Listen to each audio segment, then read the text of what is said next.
Hello दोस्तों, free classes पर आप सभी का फिर से स्वागत है। आज हम एनसीईआरटी क्लास 9 के विज्ञान विषय के अध्याय 10 कार्य तथा ऊर्जा के बारे में पढ़ेंगे, जिसे हम लोग अंग्रेजी में वर्क एंड एनर्जी कहते हैं। अगर इसी तरह से जुड़े हुए और भी अध्यायों को आप देखना चाहते हैं, सभी कक्षाओं को, तो आप हमारे यूट्यूब चैनल फ्री क्लासेज पर को सब्सक्राइब कर सकते हैं और हर विषय के उस पर प्लेलिस्ट बने हुए हैं, जाकर वहां पर सभी अध्यायों को आप देख सकते हैं आसानी से। अगर उस अध्यायों को देखने में आपको कोई समस्या आ रही है या कोई परेशानी है या किसी चीज़ को समझना है, तो आप हमारे कमेंट सेक्शन में लिख सकते हैं, उसे और भी बेहतर तरीके से समझाया जाएगा। अगर आपको वीडियो अच्छा लगेंगे तो प्लीज़ लाइक एंड सब्सक्राइब भी कर दीजिएगा। तो आइए आज हम एनसीईआरटी क्लास 9 के विज्ञान विषय के अध्याय 10 कार्य एंड ऊर्जा को शुरू करते हैं और देखते हैं कि इस अध्याय में हमें क्या क्या सीखना है। तो इस अध्याय में मेनली कार्य क्या होते हैं उन चीज़ों के बारे में हम सीखेंगे। ऊर्जा क्या होती है उन चीज़ों को भी हम बेहतर तरीके से देखेंगे। ऊर्जा के क्या क्या प्रकार होते हैं, तो ऊर्जा के प्रकार जो है गतिज ऊर्जा होते हैं, स्थितिज ऊर्जा होते हैं, रासायनिक ऊर्जा है, प्रकाश ऊर्जा है, विद्युत ऊर्जा है। उन सभी ऊर्जाओं के बारे में भी हम जानकारी लेंगे और इससे जुड़े हुए जो भी न्यूमेरिकल प्रश्न होंगे उसको भी हम चर्चा करेंगे और बेहतर तरीके से उसे सीखने का कोशिश करेंगे, ताकि जब हम हायर स्टडी के लिए जाएं तो वहाँ हमें कोई समस्या न रहे, कोई दिक्कत न रहे हो। तो आइए हम अध्याय को शुरू करते हैं। पिछले अध्यायों में हम वस्तुओं की गति के वर्णन करने के तरीकों, गति का कारण तथा गुरुत्वाकर्षण के बारे में चर्चा कर चुके हैं। तो हमने पिछले अध्यायों में वस्तु की गति, वस्तु जो होती है कैसे गति करती है या उसके गति के कितने प्रकार होते हैं, उन चीज़ों को भी हमने सीखा था कि जैसे वर्तुल गति होते हैं, एक सरल रेखीय गति होते हैं या दोलन गति है। गति के कारण उनमें गति क्यों होती है, तो हमने देखा था कि जब हम बाह्य बल लगाते हैं तो उनमें गति के लिए उन्हें हम प्रेरित करते हैं और गति उत्पन्न होते हैं। गुरुत्वाकर्षण था कि हमने देखा था कि जब कोई हर पिंड जो होता है कि एक दूसरे पर जो अपनी क्रिया लगाती है, बल लगाती है, तो जो बल होता है वो पृथ्वी किसी वस्तु को अपनी ओर आकर्षित करने के लिए जो आकर्षण बल लगाती है वही हमारा गुरुत्वाकर्षण कहलाया था। वहाँ पर हमने गुरुत्वाकर्षण के सार्वत्रिक जो नियम थे उसको भी देखे थे। तो इन सभी बिंदुओं पर हमने पिछले अध्यायों में चर्चा किया था। अगर आपको देखना हो तो आप जाकर देख सकते हैं। अध्याय 9 में गुरुत्वाकर्षण को मैंने पढ़ाया है और गति के भी जो गति और बल थे उन सभी बिंदुओं को, गति के नियम थे, उन सभी को भी हमने चर्चा किया है। तो पिछले अध्याय में आप जाकर देख सकते हैं। आगे हमसे कह रहा है कार्य एक अन्य अवधारणा है जो हमें अनेक प्राकृतिक घटनाओं, जो प्राकृतिक घटनाएं वो होती हैं जो नेचर के द्वारा, प्रकृति के द्वारा जो घटनाएं होती हैं उसे हम लोग प्राकृतिक घटनाएं कहते हैं, को समझने तथा उनकी व्याख्या करने में सहायता करती है। ऊर्जा तथा शक्ति कार्य से निकट संबंध है। तो ऊर्जा और शक्ति जो शब्द होते हैं वो कार्य के ही निकट का संबंध का शब्द है। इस अध्याय में हम इन अवधारणाओं के बारे में अध्ययन करेंगे। सभी जो जीव होते हैं वो भोजन की आवश्यकता होती है। जीवित रहने के लिए सजीवों को अनेक मूलभूत गतिविधियां करनी पड़ती है। इन गतिविधियों को हम जैव प्रकर्म कहते हैं।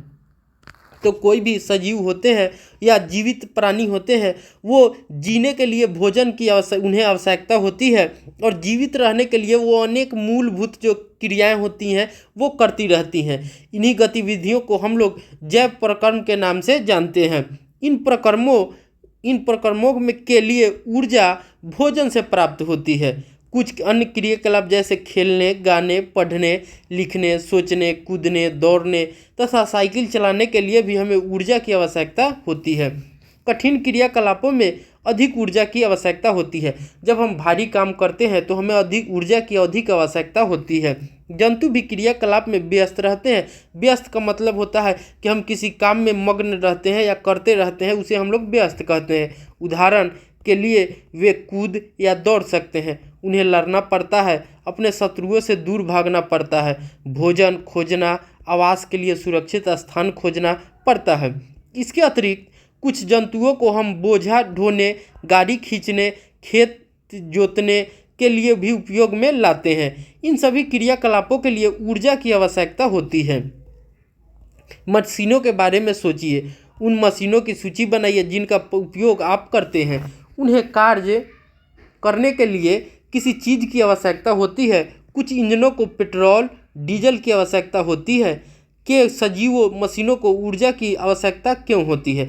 तो उनको ऊर्जा की आवश्यकता इसलिए होती है क्योंकि उन्हें कार्य करने के लिए या अपने जीवन यापन के लिए जीने के लिए वो दक्ष होते हैं। तो जब वो उनमें ऊर्जा की ह्रास होती है, तो जब वो कार्य करते हैं, कोई काम करते हैं, उसमें ऊर्जा की ह्रास होती है, कार्य करने के लिए ऊर्जा लगता है। तो इसी के लिए वो जो होते हैं उन्हें ऊर्जा की आवश्यकता होती है। अब हम 10.1 में कार्य के बारे में देखते हैं, जिसे हम लोग अंग्रेजी में वर्क भी कहते हैं। कार्य क्या है? हम अपने दैनिक जीवन में जिस रूप में कार्य शब्द का प्रयोग करते हैं, जिस रूप में हम इसे विज्ञान में उपयोग करते हैं, उनमें अंतर है। इस बात को स्पष्ट करने के लिए आइए कुछ उदाहरण पर विचार करें। जैसे कि अब हम देखेंगे, कठोर काम करने के बावजूद कुछ अधिक कार्य नहीं हुआ। कमली परीक्षा की तैयारी कर रही है, वह अध्ययन में बहुत सारा समय व्यतीत करती है। वह पुस्तकें पढ़ती है, चित्र बनाती है, अपने विचारों को सुव्यवस्थित करती है, प्रश्नों को एकत्रित करती है, कक्षाओं में उपस्थित रहती है, अपने मित्र के साथ समस्याओं पर विचार विमर्श करती है तथा प्रयोग करती है। इन क्रियाकलापों पर वह बहुत सी ऊर्जा व्यतीत करती है या व्यय करती है। सामान्य बोलचाल में वह कठोर काम कर रही है। यदि हम कार्य को वैज्ञानिक परिभाषा के अनुसार देखें तो इस कठोर काम में बहुत थोड़ा कार्य सम्मिलित है। तो जिसे हम कठोर काम कहते हैं, तो उसमें मेनली जो होता है विज्ञान की भाषा में उसे कठोर काम नहीं है। वो हो सकता है कि वो हमारा काम ही ना हो, और जो हम काम किए हैं वो बहुत थोड़ा सा काम हो, जिसे हम व्यवहारिक जीवन में कठोर काम समझते हैं। तो आगे हम देखते हैं, आप एक बहुत ही बड़ी चट्टान को धकेलने के लिए कठोर परिश्रम कर रहे हैं। मान लीजिए आपके सारे प्रयत्नों के बावजूद चट्टान नहीं हिला। तो चट्टान नहीं हिलेगा, इसका मतलब है कि हमने कोई कार्य नहीं किया। कार्य क्या हो जाएगा? शून्य हो जाएगा। कोई कार्य नहीं किया। क्यों? क्योंकि कार्य का परिभाषा ही होता है वर्क गुने डिस्प्लेसमेंट। क्या होता है? वर्क गुने डिस्प्लेसमेंट। ये हमारा एस क्या है? विस्थापन है। क्या है? विस्थापन है। तो जब हम कुछ काम करेंगे, फोर्स लगाएंगे, बल लगाएंगे, तो उसमें कुछ विस्थापन होना चाहिए। अगर विस्थापन नहीं होगा तो वो काम नहीं होगा, या कुछ बल नहीं लगा रहे हैं तो वो भी कार्य नहीं होगा। तो ये दोनों क्रियाएं जो होनी चाहिए कि साथ में होती है, तभी हम कह सकते हैं कि हमने कुछ कार्य किया है। थक चुके, तथापि आपने चट्टान पर कोई कार्य नहीं किया, क्योंकि चट्टान में कोई विस्थापन नहीं हुआ है। आप अपने सिर पर एक भारी बोझा रखकर कुछ मिनट के लिए बिना हिले डुले खड़े रहे। तो जब हम अपने सर पर बोझा रखकर खड़े रहते हैं, तो जब मान लीजिए कि ये हम हैं और जब सर पर बोझा रखकर ये खड़े हैं, तो हमने क्या किया कि हमने काम तो किया, बल तो लगाया, फोर्स लगाया, लेकिन इसमें हमारा विस्थापन शून्य है। क्या है? विस्थापन इसमें हमारा शून्य हो जाएगा, इसलिए W हमारा क्या हो जाएगा? 0 हो जाएगा। हमने कुछ काम नहीं किया। आप थक जाते हैं, आपने प्रयास किया है तथा अपनी बहुत सी ऊर्जा व्यय की है। क्या आप बोझ पर कुछ कार्य कर रहे हैं? हम विज्ञान में जिस प्रकार कार्य शब्द का अर्थ समझते हैं, उस रूप में स्थिति में कार्य नहीं हुआ। प्राकृतिक दृश्यों को देखने के लिए आप सीढ़ियों पर चढ़ते हैं, इमारत की ऊपरी मंजिल पर पहुंच जाते हैं, आप एक ऊंचे पेड़ पर भी चढ़ सकते हैं। वैज्ञानिक परिभाषा के अनुसार इन क्रियाकलापों में बहुत सा कार्य निहित है। क्यों? क्योंकि हमने उस काम को करने के लिए ऊपरी मंजिल पर गया, या इमारत पर चढ़ा, या पेड़ पर चढ़ा, तो उसमें क्या है कि कुछ बल भी हो रहे हैं और डिस्प्लेसमेंट भी हो रहा है। तब हम कह सकते हैं कि उसमें बहुत सारा कार्य हुआ। तो जब कार्य उसी को कहेंगे कि जब हमारे बल के साथ साथ विस्थापन भी हो, वही हमारा कार्य है विज्ञान की भाषा में। अपने दैनिक जीवन में हम किसी भी लाभदायक शारीरिक मानसिक परिश्रम को कार्य समझते हैं।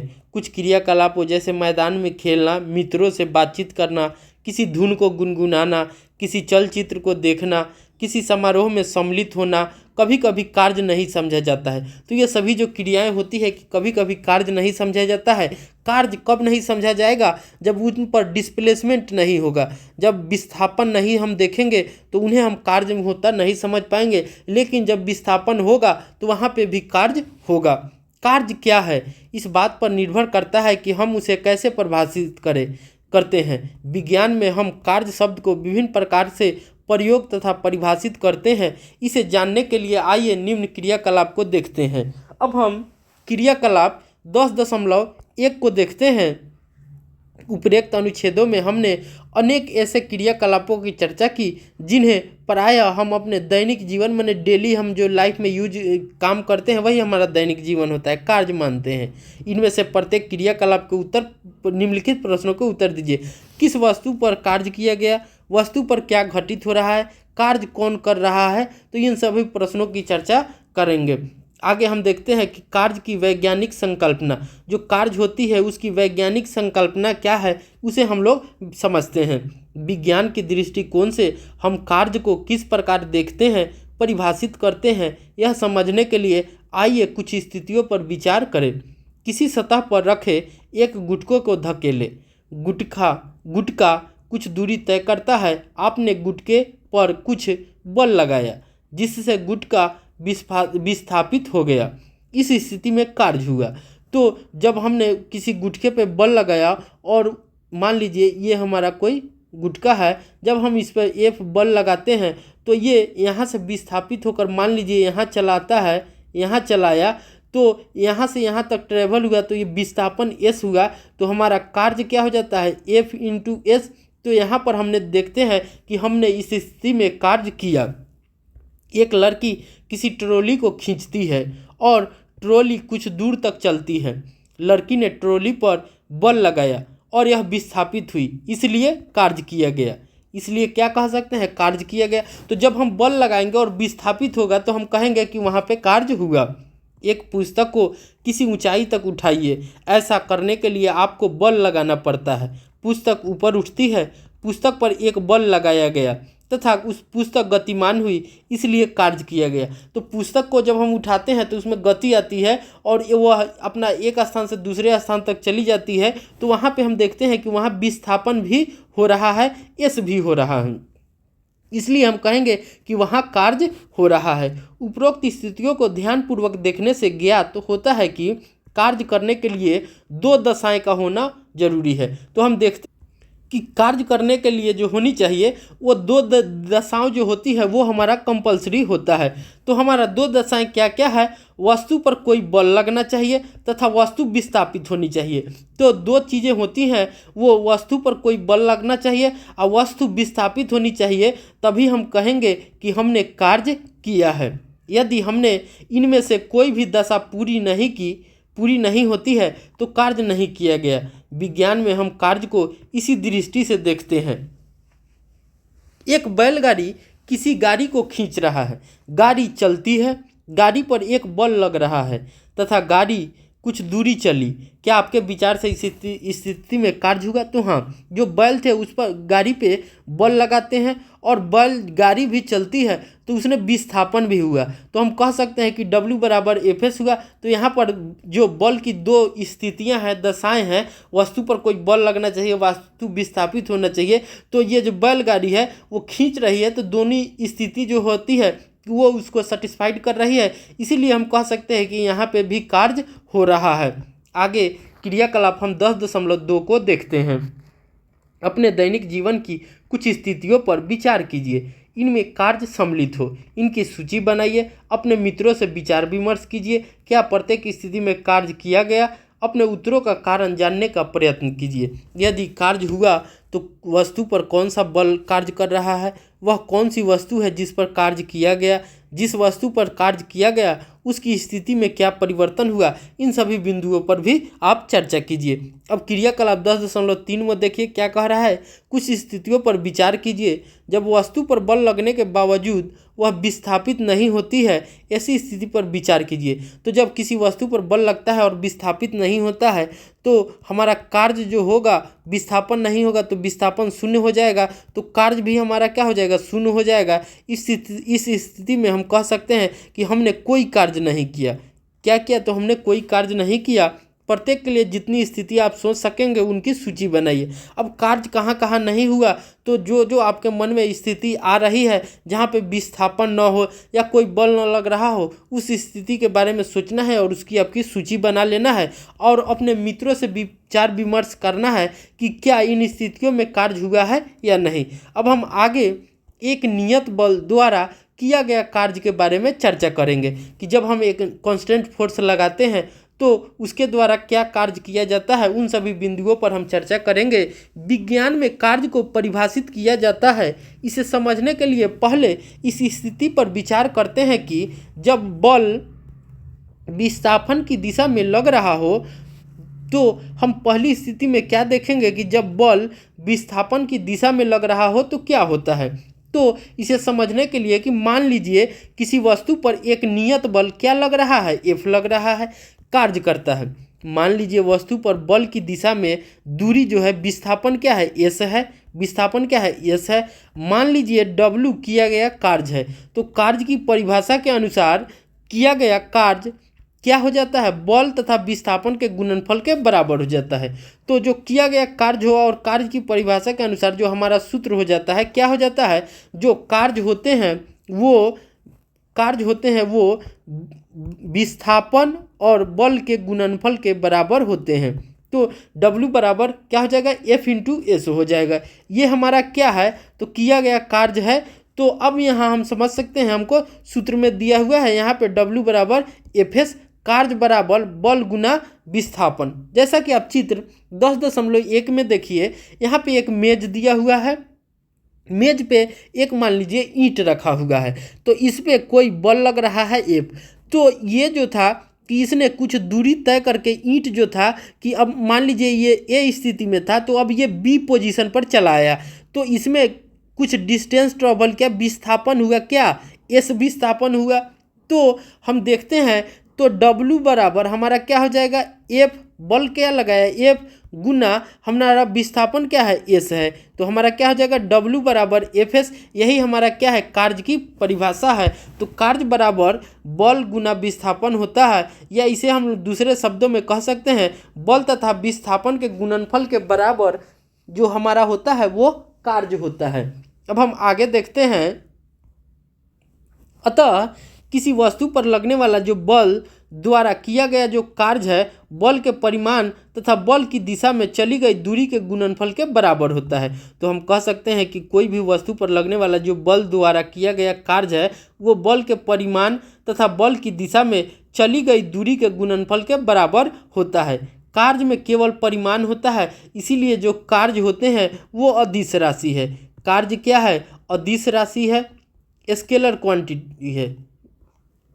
क्या है, अदिश राशि है। तो क्यों, क्योंकि इसमें परिमाण होते हैं, और सदिश राशि होंगे वो क्या होगा, परिमाण के साथ साथ दिशा भी होता है, तथा कोई दिशा नहीं होती है। तो कार्य में कोई दिशा नहीं होती है, केवल परिमाण होता है। समीकरण 10.1 में यदि F बराबर 1 न्यूटन हो, S बराबर 1 मीटर हो, विस्थापन 1 मीटर हो, तो बल द्वारा किया गया कार्य हमारा क्या होगा, 1 न्यूटन मीटर होगा। 1 न्यूटन मीटर जो होते हैं इन्हें हम जूल भी कहते हैं, 1 जूल भी कह सकते हैं। तो न्यूटन 1 जूल में कितना होगा, 1 न्यूटन मीटर होता है। बल का मात्रक न्यूटन मीटर या जूल होता है। यहाँ बल का मात्रक न्यूटन मीटर नहीं, अब बल का मात्रक न्यूटन ही होगा।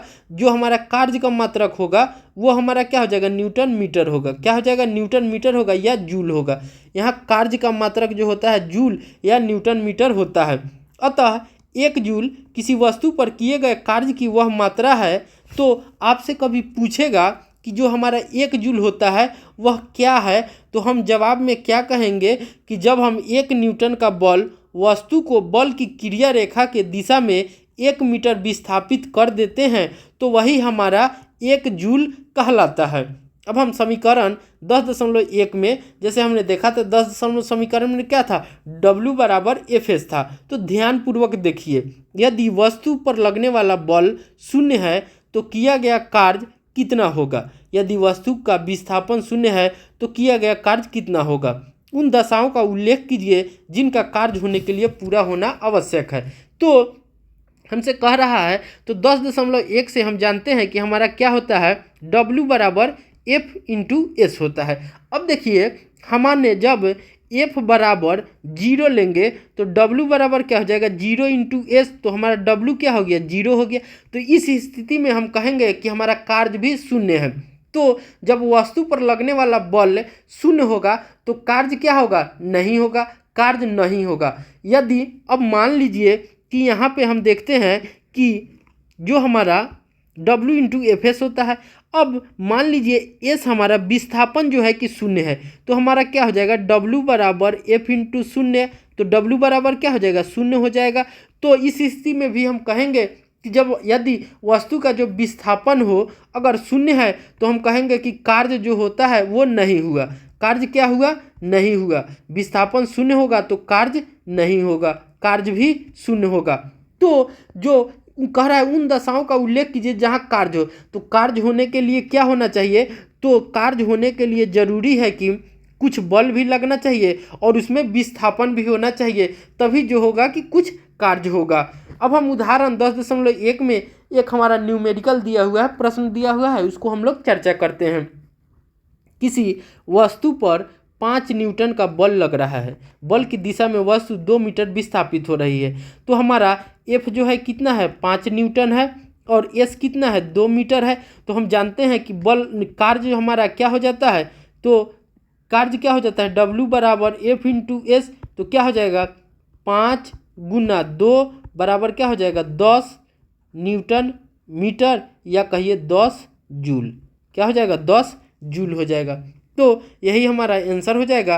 अब हम आगे देखते हैं, हमसे कह रहा है एक अन्य स्थिति पर विचार करें जिसमें बल तथा विस्थापन एक ही दिशा में है। अब कह रहा है एक अन्य स्थिति पर आप विचार करें जिसमें बल तथा विस्थापन क्या हो, एक ही दिशा में हो। एक बच्चा किसी खिलौने को चित्र 10.4 में दर्शाए अनुसार धरती पर समांतर रेखा में खींच रहा है। जैसा कि यहाँ पे आप चित्र 10.4 में देख सकते हैं, एक बच्चा क्या कर रहा है, मेज के समांतर रखी हुई जो ये गाड़ी है खिलौना, उसको ये खींच रही है। बच्चे ने कार के विस्थापन की दिशा में बल लगाया है, तो जो ये इधर खींच रही है तो विस्थापन क्या हो रहा है, इसी डायरेक्शन में हो रहा है, फोर्स भी हमारा इसी डायरेक्शन में लग रहा है और विस्थापन भी हमारा इसी डायरेक्शन में लग रहा है। तो हमारा जो मान आएगा कार्य का वो क्या आएगा, धनात्मक आएगा। क्या आ जाएगा, धनात्मक आ जाएगा। अगर मान लीजिए जो हमारा बल हो वो अगर बल जो हो कि अगर इस डायरेक्शन में हो और विस्थापन अगर इस डायरेक्शन में हो, बल हमारा इस डायरेक्शन में हो, विस्थापन इस डायरेक्शन में हो, तब हमारा कार्य उस समय क्या आएगा, ऋणात्मक आएगा। क्या आएगा उस समय, कार्य हमारा क्या आ जाएगा, ऋणात्मक आएगा। अब मैं कह रहा है इस स्थिति में किया गया कार्य बल तथा विस्थापन के गुणनफल के बराबर होगा। इस प्रकार की स्थिति में बल द्वारा किया गया कार्य धनात्मक होता है। क्या होता है, हमारा धनात्मक होता है। अब एक स्थिति पर विचार करें कि जिसमें एक वस्तु का वेग से उसे नियत दिशा में गति कर रही है और उस पर विपरीत दिशा में एक जो अवमंदक बल F आरोपित हो रहा है। अब देखिए इसमें मान लीजिए हमसे कह रहा है कि एक माने जो उसका वेग है वो विपरीत दिशा में विस्थापन हो रहा है, उसी दिशा में हो रहा है, और जो बल है वो विपरीत दिशा में लग रहा है, आरोपित हो रहा है। तो दोनों स्थितियों के बीच 180 डिग्री का कोण बनेगा। तो जैसे मान लीजिए यहाँ पे जैसे जो हमारा बल इधर लग रहा है और विस्थापन की दिशा इधर है, एस हमारा इधर है, एफ यहाँ है, तो ये जो हमारा एंगल बनता है कितना बनता है, 180 डिग्री का बनता है। तो माना कि वस्तु एस की दूरी के विस्थापन के पश्चात रुक जाती है, तो ऐसी स्थिति में क्या हो जाएगा कि कुछ दूरी तय करने के बाद, कुछ विस्थापन होने के बाद गाड़ी क्या होगी, रुक जाएगी। ऐसी स्थिति में बल एफ द्वारा किया गया कार्य ऋणात्मक होता है। क्या हमारा होता है, ऋणात्मक होता है, और इसे ऋण चिन्ह माइनस के द्वारा इंडिकेट करते हैं। तो बल द्वारा किया गया कार्य एफ गुने एफ माइनस एफ एस या माइनस एफ एस हो जाएगा। जब बल विस्थापन की दिशा के विपरीत, जो बल होते हैं वो विस्थापन के दिशा के विपरीत दिशा में लगता है तो किया गया कार्य हमारा ऋणात्मक होता है। तो जब विस्थापन के दिशा के विपरीत दिशा में होगा तो कार्य क्या होगा, ऋणात्मक होगा। जब बल विस्थापन की दिशा में लगता है तो किया गया कार्य हमारा क्या हो जाएगा, धनात्मक होगा। तो विस्थापन की दिशा में धनात्मक, विस्थापन के विपरीत दिशा में ऋणात्मक होता है। उपरोक्त विचार विमर्श से यह स्पष्ट है कि किसी बल द्वारा किया गया कार्य धनात्मक या ऋणात्मक दोनों में से एक हो सकता है।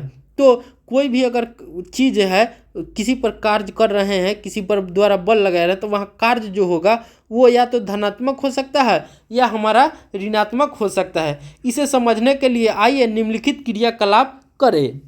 तो हम देखते हैं आगे कि हमसे क्या कह रहा है। जैसे कि क्रियाकलाप 10.4 को देखते हैं। किसी वस्तु को ऊपर उठाइए। आपके द्वारा वस्तु पर लगाया गया बल के द्वारा किया गया वस्तु की ऊपर ओर चलती है। आपके द्वारा लगाया गया बल विस्थापन की दिशा में है तथा वस्तु का गुरुत्वीय जो बल कार्य करता है, इनमें से कौन सा बल धनात्मक कार्य करता है। तो हम देखते हैं कि मान लीजिए ये हम है, तो हमने कोई पिंड को उठाया ऊपर सर पे, तो हम देखते हैं कि जो यहाँ हमारा मान होगा, जैसे यहाँ मान होगा, तो ये हमने ऊपर उठाया, तो जब हम ऊपर उठाते हैं तो ऊपर की दिशा में एक बल लगेगा, ये हमारा नॉर्मल बल होगा। लेकिन पृथ्वी जो इसे हमारे सर और पृथ्वी जो अपने ओर खींचेगी, वहाँ पे हमारा बल mg लगता है। तो उस दिशा में जो होता है कि अगर विस्थापन क्या है, विस्थापन हमारा ऊपर की तरफ है, s है, तो यहाँ पर जो हम पृथ्वी की तरफ गुरुत्वीय बल लगेगा वो क्या हो जाएगा, गुरुत्वीय बल जो होगा वो इसके एगेंस्ट में लग रहा है तो ऋणात्मक हो जाएगा। क्या हो जाएगा, यहाँ गुरुत्वीय बल क्या हो जाएगा, विस्थापन के विपरीत दिशा में लग रहा है, क्योंकि विस्थापन ऊपर की तरफ हो रहा है तो गुरुत्वीय बल नीचे की ओर लग रहा है, लेकिन बल के दिशा के ऊपर। तो ऊपर जो हमारे द्वारा बल लगाया जाएगा वो क्या होगा, धनात्मक होगा, और जो पृथ्वी द्वारा गुरुत्वीय बल लगाया जाएगा वो उसका मान क्या होगा, यहाँ ऋणात्मक होगा। तो कह रहा है कि इनमें से कौन सा धनात्मक बल कार्य कर रहा है और कौन सा ऋणात्मक बल कार्य कर रहा है, कारण बताइए। तो हमने सब कारण इसका चर्चा की है। अब हम उदाहरण 10.2 को देखते हैं। एक कुली 15 kg का बोझ धरती से 1.5 मीटर ऊपर उठाकर सिर पर रखता है। उसके द्वारा बोझ पर किया गया कार्य का परिकलन कीजिए। तो हम जानते हैं कार्य बराबर हमारा क्या हो जाता है, F × S। अब देखिए हमारा M दिया हुआ है कितना, 15 kg, M दिया हुआ है 15 kg, S हमारा कितना दिया हुआ है, 1.5 मीटर। अब देखिए यहाँ G का मान कितना होता है, जब हम ऊपर उठाए तो उसके नीचे गुरुत्वीय त्वरण लगता है, तो G का मान क्या हो जाता है, 9.8 मीटर पर सेकेंड स्क्वायर। तो अब यहाँ देखिए हमारा यहाँ पे बल जो होगा F बराबर क्या हो जाएगा, F बराबर हमारा क्या हो जाएगा, mg हो जाएगा। तो यहाँ पर हमारा W बराबर क्या हो जाएगा, mgs हो जाएगा, W बराबर mgs। अब देखिए M हमारा क्या है, 15 है, G हमारा क्या है, 9.8 है, S हमारा क्या है, 1.5 है। तो जब हम तीनों को गुना करेंगे तो हमारा क्या जाएगा, यहाँ पे जो G का मान है वो 10 लिया हुआ है, यहाँ पे देख सकते हैं G का मान क्या है, 10 है। तो हम भी 10 ले लेते हैं, यहाँ ऐसे इसका एक्यूरेट मान 9.8 होता है। तो आप गुना कीजिएगा तो ये 220 के समथिंग आएगा, 200 या 218-15 के आसपास। अगर इसको 10 लीजिएगा तो आपको आसानी हो जाएगा, यहाँ 10 हो जाएगा, ये से 10 कट जाएगा, 15 में कीजिएगा 225 जूल हो जाएगा। ठीक है, अब हम आगे देखते हैं 10.2 में ऊर्जा। इसे हम लोग एनर्जी कहते हैं। क्या कहते हैं, अंग्रेजी में हम इसे एनर्जी कहते हैं। तो ऊर्जा के बिना जीव असंभव है, तो ऊर्जा के बिना जो जीवन है वो असंभव है। ऊर्जा की सहायता दिन प्रतिदिन बढ़ रही है। हमें ऊर्जा कहाँ से प्राप्त होते हैं, सूर्य हमारे लिए ऊर्जा का सबसे बड़ा प्राकृतिक स्रोत है। तो जो सूर्य होते हैं ऊर्जा का सबसे बड़ा प्राकृतिक स्रोत है हमारे लिए। हमारे ऊर्जा के बहुत स्रोत हैं, जैसे सूर्य से उत्पन्न होते हैं हम परमाणुओं के नाभिक से। तो कोई भी परमाणु होते हैं उनके अंदर क्या होता है, केंद्र में जो होता है कि न्यूट्रॉन और प्रोटॉन होते हैं, प्रोटॉन और न्यूट्रॉन होते हैं, और इसके बाहरी कक्ष में जो होते हैं वो इलेक्ट्रॉन मूव करते रहते हैं। क्या रहते हैं, इलेक्ट्रॉन मूव करते रहते हैं। तो हम परमाणु के नाभिक से भी ऊर्जा प्राप्त करते हैं, या पृथ्वी के आंतरिक भागों से भी। तो हमने पृथ्वी के आंतरिक भागों के बारे में भी चर्चा किया था, जैसे क्रस्ट, मेटल, कोर, तो ये सभी बिंदुओं पर भी हमने चर्चा किया था। तो उसके आंतरिक भाग से भी हम लोग जो होते हैं तो ऊर्जा प्राप्त करते हैं, तथा ज्वार भट्टों से भी हम लोगों को ऊर्जा प्राप्त होती है। तो यहाँ पर हमने 3-4 सोर्सों को देखा ऊर्जा को। तो क्या क्या हम देखे थे कि सूर्य से भी हमें ऊर्जा प्राप्त मिलती है। उसके बाद हमने देखा था कि परमाणु के नाभिक से, पृथ्वी के आंतरिक भाग से, तो तथा ज्वार भट्टा से भी हम लोग ऊर्जा प्राप्त कर सकते हैं। अब हम इसे समझने के लिए क्रियाकलाप 10.5 को देखते हैं। ऊर्जा के कुछ स्रोतों को ऊपर दिया गया है। ऊर्जा के अनेक स्रोत भी हैं, उनकी सूची बनाइए। छोटे समूहों में विचार विमर्श कीजिए। किस प्रकार ऊर्जा के कुछ स्रोत सूर्य के कारण है? क्या ऊर्जा के कुछ स्रोत ऐसे भी हैं जो सूर्य के कारण नहीं हैं? तो ऊर्जा के बहुत सारे सोर्स हैं जो सूर्य के कारण भी नहीं है। ऊर्जा शब्द का प्रयोग प्रायः हमारे दैनिक जीवन में होता रहता है, किंतु विज्ञान में इसका एक निश्चित परिशुद्ध अर्थ है। आइए निम्नलिखित उदाहरणों का विचार करें। जब तीव्र वेग से गतिशील क्रिकेट गेंद की स्थिर विकेटों से टकराती है तो विकेट दूर जाकर गिरते हैं। इसी प्रकार जब हम किसी वस्तु को किसी निश्चित ऊंचाई तक उठाते हैं तब उसमें कार्य करने की क्षमता समाहित हो जाती है। आपने अवश्य ही देखा होगा कि ऊंचाई तक उठाया गया हथौड़ा जब लकड़ी के किसी टुकड़े पर रखी हुई कील पर प्रहार करता है तो कील को लकड़ी में ठोक देता है। हमने बच्चे को खिलौने में चाबी भरते भी देखा है। जब यह खिलौना किसी फर्श पर रखा जाता है तो ये गति करने लगता है। जब किसी गुब्बारे में हवा भरकर उसे दबाते हैं तो उसकी आकृति में परिवर्तन होता है। यदि हम गुब्बारे को कम बल लगाकर दबाते हैं तो बल के हटाने पर अपनी मूल आकृति में वापस आ सकता है। तो जब हम गुब्बारे में हवा भरते हैं और उसमें कम हवा भरते हैं तो जब हम बल लगाते हैं तो वो दब जाते हैं और पुनः अपनी मूल आकृति में आ जाते हैं। किंतु यदि हम गुब्बारे को अधिक बल से दबाएं तो ये विस्फोटक ध्वनि करते हुए फट सकता है। इन सभी उदाहरणों में वस्तुएं विभिन्न प्रकार से कार्य करने की क्षमता अर्जित कर लेती है। यदि किसी वस्तु को कार्य करने की क्षमता है तो कहा जाता है कि उसमें ऊर्जा है। तो हम कह सकते हैं कि जब किसी वस्तु में कार्य करने की क्षमता होती है तो कहा जाता है कि उसमें ऊर्जा है। तो कार्य करने की क्षमता को ही हम लोग ऊर्जा कहते हैं। तो ऊर्जा क्या हो जाएगा? कार्य करने की क्षमता को ही हम लोग ऊर्जा कहते हैं। जो वस्तु कार्य करती है उसमें ऊर्जा की हानि होती है और जिस वस्तु पर कार्य किया जाता है उसमें ऊर्जा का वृद्धि होती है। तो यही हमारा क्या हो जाएगा? ऊर्जा संरक्षण का नियम है कि ऊर्जा का न तो नाश किया जाता है न तो उसे नष्ट किया जा सकता है। ऊर्जा एक रूप से या एक स्थान से स्थानांतरित होकर दूसरे माने पिंड में या वस्तु में स्थानांतरित होती है। तो यही हमसे कह रहा है कि ऊर्जा जो होती है कि उसकी हानि नहीं होती है। ऊर्जा की अगर हानि भी होती है तो उतना ऊर्जा जिस वस्तु पर हम काम करते हैं उसमें ऊर्जा जो होती है वो चली जाती है और ऊर्जा का स्थानांतरण हो जाता है। किसी वस्तु में यदि ऊर्जा है तो यह कैसे कार्य करती है? कोई वस्तु जिसमें ऊर्जा है तो वह दूसरी वस्तु पर बल लगा सकती है। जब ऐसा होता है तो ऊर्जा पहली वस्तु से दूसरी वस्तु में स्थानांतरित हो जाती है। दूसरी वस्तु क्योंकि कुछ ऊर्जा ग्रहण करती है इसलिए कुछ कार्य कर सकती है। इस प्रकार यह गति में आ सकती है। इस प्रकार पहली वस्तु में कार्य करने की क्षमता, इसका अर्थ हुआ कि कोई भी वस्तु जिसमें ऊर्जा है कार्य कर सकती है। तो हम कह सकते हैं कि जो ऊर्जा होती है वो क्या कह सकते हैं? तो पहली वस्तु में कार्य करने की क्षमता आ जाती है। तो इसका अर्थ होता है कि कोई भी वस्तु जिसमें ऊर्जा है कार्य कर सकती है। तो कोई भी वस्तु होगी जिसमें ऊर्जा होगी कार्य कर सकता है। अब हम आगे देखते हैं। इस प्रकार किसी वस्तु में निहित ऊर्जा को उसकी कार्य करने की क्षमता के रूप में मापा जा सकता है। इसलिए ऊर्जा का मात्रक होता है वही जो होता है कि कार्य का मात्रक होता है। तो कार्य का मात्रक जूल होता है, इसलिए ऊर्जा का भी मात्रक क्या हो जाता है? जूल हो जाएगा।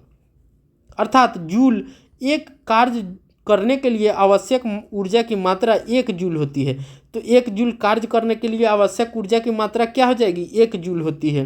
कभी कभी ऊर्जा के बड़े मात्रक किलो जूल का भी उपयोग किया जाता है। तो कभी कभी हम लोग ऊर्जा के बड़े मात्रक किलो जूल का उपयोग करते हैं। और कभी भी आपसे पूछेगा कि जो 1 जूल कार्य क्या है तो हम कहेंगे कि जब 1 जूल कार्य करने के लिए ऊर्जा की 1 जूल आवश्यकता होती है।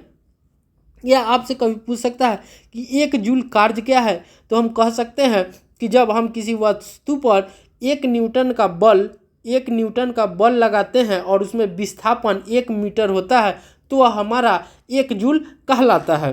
अब हम आगे देखते हैं कि ऊर्जा के रूप, तो ऊर्जा के कौन कौन से रूप होते हैं उन सभी को हम लोग देखते हैं। सौभाग्य से जिस संसार में हम रहते हैं उसमें ऊर्जा के अनेकों रूप विद्यमान हैं। तो हम जिस संसार में रहते हैं उसमें ऊर्जा के कई सारे विद्यमान है रूप विद्यमान है, जैसे कि स्थितिज ऊर्जा, गतिज ऊर्जा, ऊष्मीय ऊर्जा, रासायनिक ऊर्जा, विद्युत ऊर्जा तथा प्रकाश ऊर्जा। इसे हम लोग अंग्रेजी में potential energy, kinetic energy, potential energy, kinetic energy, heat energy, chemical energy, electric energy, light energy कहते हैं। अब हम आगे देखते हैं। जेम्स प्रेस्कॉट जूल एक प्रतिभाशाली ब्रिटिश भौतिक वैज्ञानिक थे। वे अपने विद्युत तथा ऊष्मा गति के अनुसंधानों के लिए विशेष रूप से प्रसिद्ध हुए। अन्य विचारों के अतिरिक्त उन्होंने विद्युत के ऊष्मीय प्रभाव, तो आपको कभी पूछ सकता है कि विद्युत के ऊष्मीय प्रभाव को किसने दिया था, तो जेम्स प्रेस्कॉट जूल ने दिया था। उन्होंने ऊर्जा संरक्षण के नियम को भी दिया था। उन्होंने ऊर्जा संरक्षण के नियम को भी दिया था और प्रयोगात्मक रूप से स्थापित भी किया था। ऊष्मा के यांत्रिक तुल्यांक के मान की खोज की थी। उन्होंने जो ऊष्मा के यांत्रिक तुल्यांक होते हैं उनकी खोज की थी। ऊर्जा तथा कार्य के मात्रक जूल उन्हीं के सम्मान में उनके नाम पर रखा गया है। अब हम आगे देखते हैं गतिज ऊर्जा के बारे में। इसे हम लोग अंग्रेजी में जो होता है इसे काइनेटिक एनर्जी कहते हैं। Kinetic energy. अब हम काइनेटिक एनर्जी को समझने के लिए क्रियाकलाप 10.6 को देखते हैं और हम समझने की कोशिश करेंगे और बेहतर तरीके से समझेंगे। एक भारी गेंद लीजिए। अब हमें कह रहा है कि एक भारी गेंद हमको लेना है, इसे रेत की मोटी परत पर गिराइए। अब एक भारी गेंद लेंगे और इसे जो रेत की हमको मोटी परत होगी उस पर हम उसे गिराएंगे। गीले रेत की सतह अच्छा कार्य करेगी, और तो अगर गीले रेत हो तो उसको पानी से हम भिगा लेंगे तो वो अच्छा कार्य करेगी। गेंद को रेत पर लगभग 25 सेंटीमीटर की ऊंचाई से गिराए। जो हाइट हो कम से कम 25 सेंटीमीटर की ऊंचाई से उस बॉल को हम लोग रेत पे गिराएंगे। गेंद रेत में एक गर्त बना देती है, तो जो गेंद होगी वो रेत में क्या बना देती है, एक गड्ढा बना देती है। इस क्रियाकलाप को 50 सेंटीमीटर, जब हम पहला बार क्या करेंगे 25 सेंटीमीटर करेंगे, दूसरा को हम लोग 50 सेंटीमीटर की ऊंचाई से करेंगे, तीसरी बार हम लोग 1 मीटर की ऊंचाई से करेंगे, चौथी बार हम लोग 1.5 मीटर की ऊंचाई से गेंद को गिराएंगे और गड्ढा को जो होगा कि हम लोग उसकी माप लेंगे। अब हमसे कह रहे हैं सुनिश्चित कीजिए सभी गर्त सुस्पष्ट दिखाई दे, और ये हमें ध्यान में रखना है कि जो हमारे से गड्ढा हुआ है वो हमें स्पष्ट दिखाई देना चाहिए। गेंद को गिराने की ऊंचाई के अनुसार सभी गर्तों पर निशान लगाएं, उनकी गहराई का तुलना करें। अब उनकी जो गहराई होगी उसको हम लोग क्या करेंगे, नापेंगे और सब गहराइयों की हम लोग तुलना करेंगे। इनमें से कौन सा सबसे अधिक गर्त गहरी हुई, तो हम देखेंगे कि 1.5 मीटर के हाइट से जो हम गिराएंगे उसमें ज़्यादा गर्त होगा, ज़्यादा गड्ढा होगा।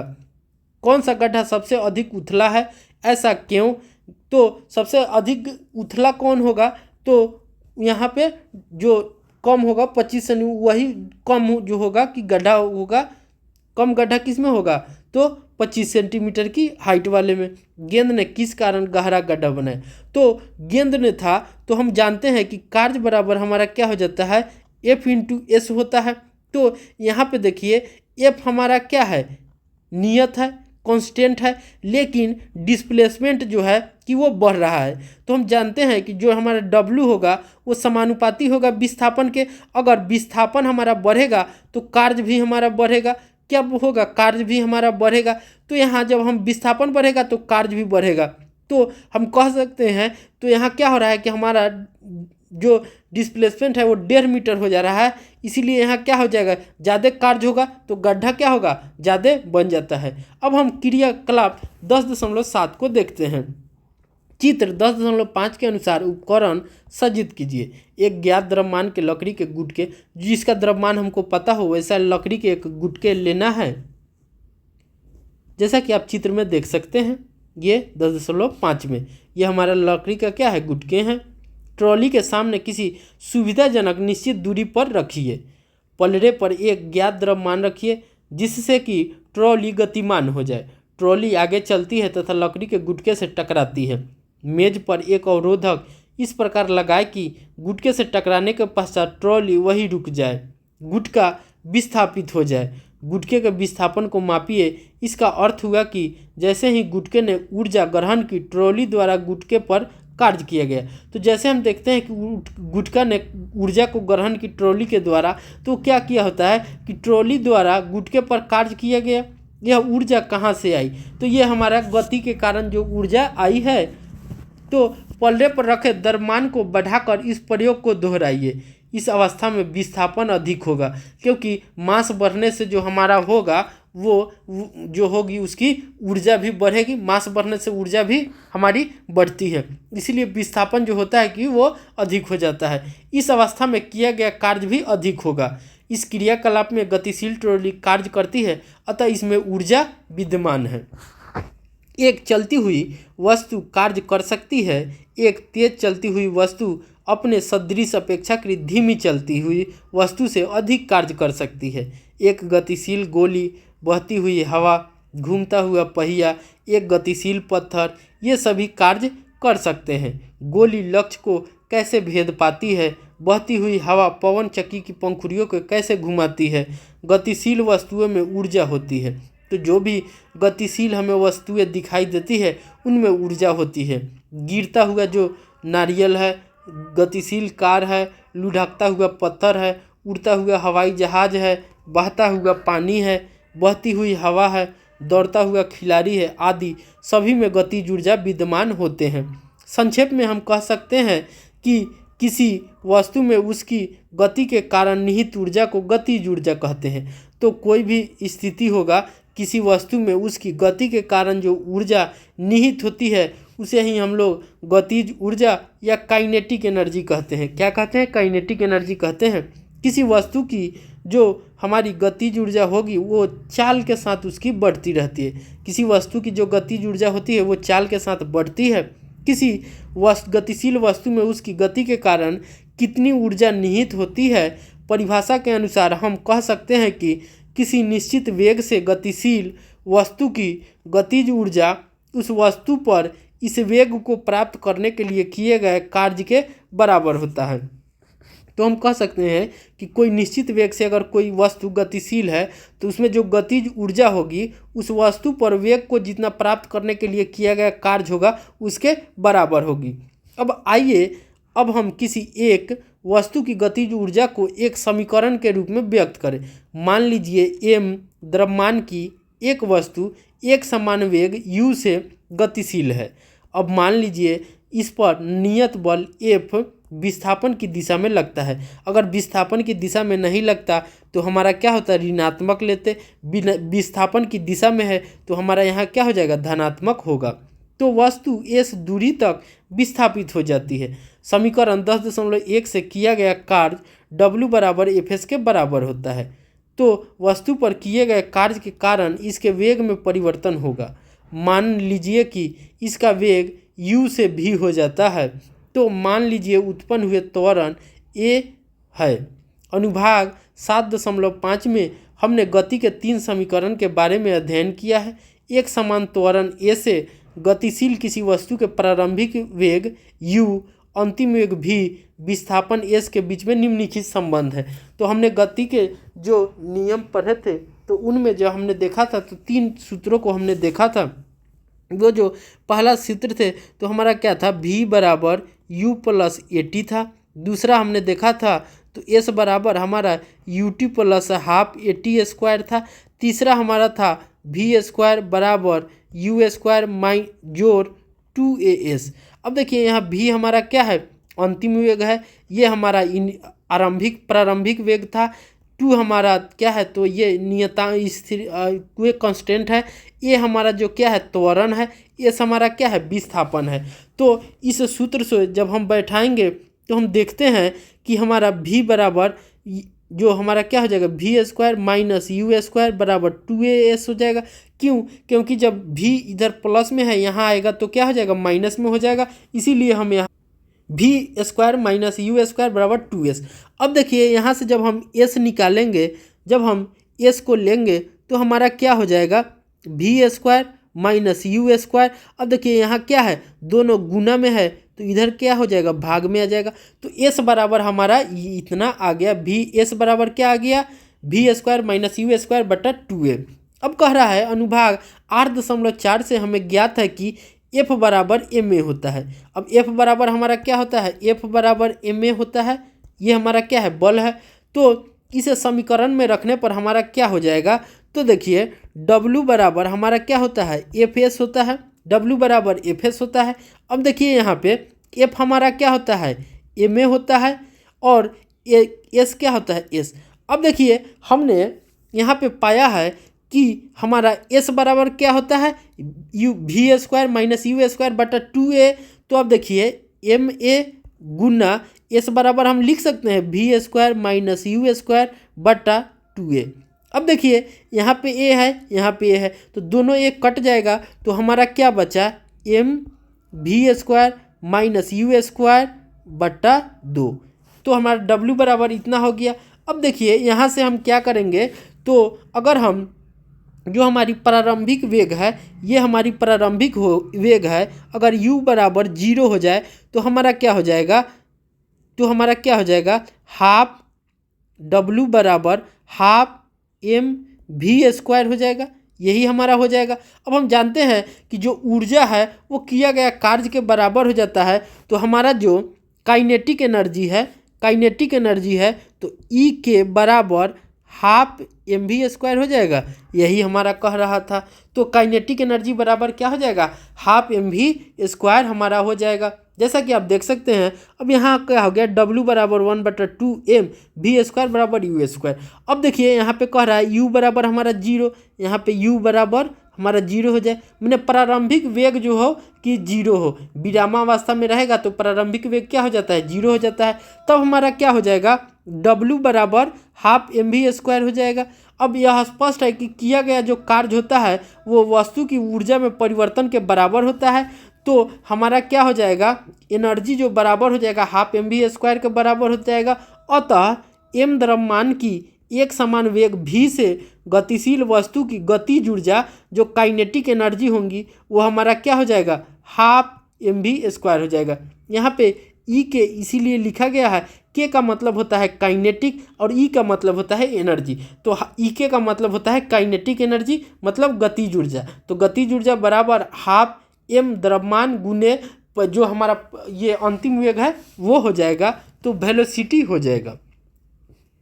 अब हम उदाहरण से समझते हैं। एक हमारा न्यूमेरिकल दिया है, उसे हम लोग सॉल्व करके देखते हैं। कह रहा है कि 15 kg द्रव्यमान की एक वस्तु 4 मीटर पर सेकेंड के एक समान वेग से गतिशील है। अब देखिए हमारा m कितना दिया हुआ है, 15 kg दिया हुआ है, और हमारा v कितना दिया हुआ है, 4 मीटर पर सेकेंड दिया हुआ है। तब हमसे कह रहा है कि गतिज ऊर्जा कितना हो जाएगा। तो हम जानते हैं कि E के बराबर हाफ mv² होता है। अब देखिए 1/2, हमारा मास कितना है, 15 है, और गतिज ऊर्जा क्या है, 4 है। तो 4 का स्क्वायर करेंगे तो क्या हो जाएगा, 4 चौका 16। अब 2 से ये काटिएगा तो 8। तो हमारा क्या हो जाएगा, 120 जूल। क्या हो जाएगा, 120 जूल। 15 × 120, 120 जूल हमारा क्या हो जाएगा, वो हमारी गतिज ऊर्जा हो जाएगी। तो E के बराबर 120 जूल। जैसा कि इसमें सॉल्व भी किया है। वस्तु का द्रव्यमान 15 kg, वस्तु का वेग 4 मीटर पर सेकेंड। अब समीकरण 10.5 मिलेगा, E के बराबर हाफ mv²। यहाँ पर सबका मान रखा है तो कितना आया, 120 आया है। वस्तु की गतिज ऊर्जा 120। अब हम दूसरा उदाहरण को देखते हैं। 10.4 में यदि किसी कार का द्रव्यमान कितना है, 1500 kg है, उसके वेग 30 km/h से 60 km तक बढ़ाने पर किया गया कार्य। अब देखिए यहाँ पे हमारा पूछ रहा है, तो यहाँ पे हमारा m क्या हो जाएगा, मास क्या है, 1500 kg है, यहाँ पे 1500 kg है। अब देखिए हमारा u कितना दिया हुआ है, 3 km/h। तो इसको हम मीटर में बदलेंगे तो हमने आपको बताया था कि 5/18 से भाग दे देते हैं। क्या देते हैं, 5/18 से भाग दे देते हैं। तो इसको 6 से लगाइएगा तो 5 मरतबे, इसको 6 से लगाइएगा तो 3 मरतबे। तो हमारा क्या हो जाएगा, 25/3 मीटर पर सेकेंड। अब देखिए हमारा फाइनल वेलोसिटी कितना दिया हुआ है, 60 km/h। तो जब 60 km/h को हम मीटर पर सेकेंड में बदलेंगे तो क्या करेंगे, 5/18 से भाग दे देंगे। इसको 6 से काटिएगा 10, इसको 6 से काटिएगा 3। तो हमारा क्या हो जाएगा, 50/3 मीटर पर सेकेंड। अब देखिए कितना कार्य हुआ, तो हमको अगर कितना कार्य हुआ तो ई के निकालना है। तो हमारा क्या हो जाएगा, हाफ m क्या जानते हैं, V square minus U square. अब देखिए हमारा क्या हो जाएगा, हाफ m कितना दिया हुआ है 1500 गुना अब हमारा फाइनल कितना वेलोसिटी है 50/3 स्क्वायर माइनस इसका क्या हो जाएगा 25/3 स्क्वायर। अब देखिए यहाँ पे 1/2 गुना 1500 है तो 1500 रहने दीजिए। अब इसको लिख दीजिए 50 है तो इसको हम लोग क्या लिख सकते हैं, तो यहाँ पे 50 का करेंगे तो 2500 हो जाएगा बट्टा 3 3 9 माइनस 625/9। अब दोनों को कॉमन लीजिएगा, दोनों में से 9 को कॉमन ले लेंगे तो हमारा क्या आ जाएगा, तो 2500 में से आप क्या कीजिएगा कि आप 625 घटा लीजिएगा। तो हमारा जब हम 2500 में से 625 घटाएंगे तो हमारा क्या हो जाएगा 5, 9 में से 2 गया 7, ये हमारा 4, 4 14 में से 6 गया 8 और ये 1875 हो गया। तो हमारा क्या हो जाएगा हाफ गुना 1500 गुना 1875/9। अब देखिए इसको आप काट दीजिएगा और आंसर जो आएगा वो लिख दीजिएगा। तो ये जूल आएगा, इसको आप लोग कैलकुलेटर से सॉल्व कर लीजिएगा या गुना कर करके बारी से चीज़ों को देखिएगा। अब हमसे क्या कर रहा है, यही जो आएगा ई के आ जाएगा, वही हमारा क्या हो जाएगा आंसर हो जाएगा। अब हम इसको देखते हैं तो हमको यहाँ पे देखिए मीटर में बदला है, आगे भी इसी ने क्या किया है मीटर में बदला है, तो ये 50/3 आ गया। अब ये अलग अलग करके निकाला है, पहले इसने क्या किया है कि ई के आई का मतलब हो जाता है कि इनिशियल में प्रारंभिक में गतिज ऊर्जा कितना है उसे को ई के आई लिखा है, क्योंकि जो हमारा प्रारंभिक होता है उसे इनिशियल वेलोसिटी भी कहते हैं। तो ई आई के लिखा है, अलग अलग निकाला है, यू निकाल दिया है, यहाँ पे भी वी निकाल दिया है और बाद में यहाँ पे क्या किया है दोनों को घटा दिया है। क्या किया है दोनों को घटा दिया है तो डब्ल्यू निकल जाएगा। तो डब्ल्यू के लिए क्या किया है वहाँ दोनों को घटा दिया है, तो ई ये फाइनल एनर्जी है और ये क्या है इनिशियल है। तो दोनों को घटा देने से इकाई दहाई सैकड़ा हज़ार 10 लाख कितना है 1,56,225 जूल आ गया। यही क्या है हमारा आंसर है। अब हम आगे स्थितिज ऊर्जा के बारे में देखते हैं। इसे हम लोग अंग्रेजी में पोटेंशियल एनर्जी भी कहते हैं। क्या कहते हैं, पोटेंशियल एनर्जी भी कहते हैं, या इसे हम लोग ईपी के द्वारा इंडिकेट करते हैं। किसके द्वारा इंडिकेट करते हैं, ईपी के द्वारा इंडिकेट करते हैं। इसे समझने के लिए अब हम क्रियाकलाप 10.8 को देखते हैं। एक रबर बैंड, रबर का छल्ला लीजिए, इसके एक सिरे को पकड़कर दूसरे सिरे से खींचिए, छल्ला खींच जाता है। छल्ले के एक सिरे को छोड़िए, क्या होता है, तो फिर वो अपनी पुनः स्थिति में आ जाता है। छल्ला अपनी प्रारंभिक लंबाई प्राप्त करने का प्रयत्न करेगा। स्पष्ट है कि छल्ले ने अपनी खींची हुई स्थिति में ऊर्जा उपार्जित कर ली। खींचने पर यह ऊर्जा किस रूप में उपार्जित होती है, तो ऊर्जा का स्थानांतरण हो जाता है, एक स्थान से निकलती है और दूसरे स्थान में चली जाती है। इसको और समझने के लिए हम क्रियाकलाप 10.9 को देखते हैं और समझते हैं। एक श्रीलंकी लीजिए, निम्न चित्र में दर्शाए अनुसार अपने मित्र से इसके सिरे को पकड़ने के लिए कहिए।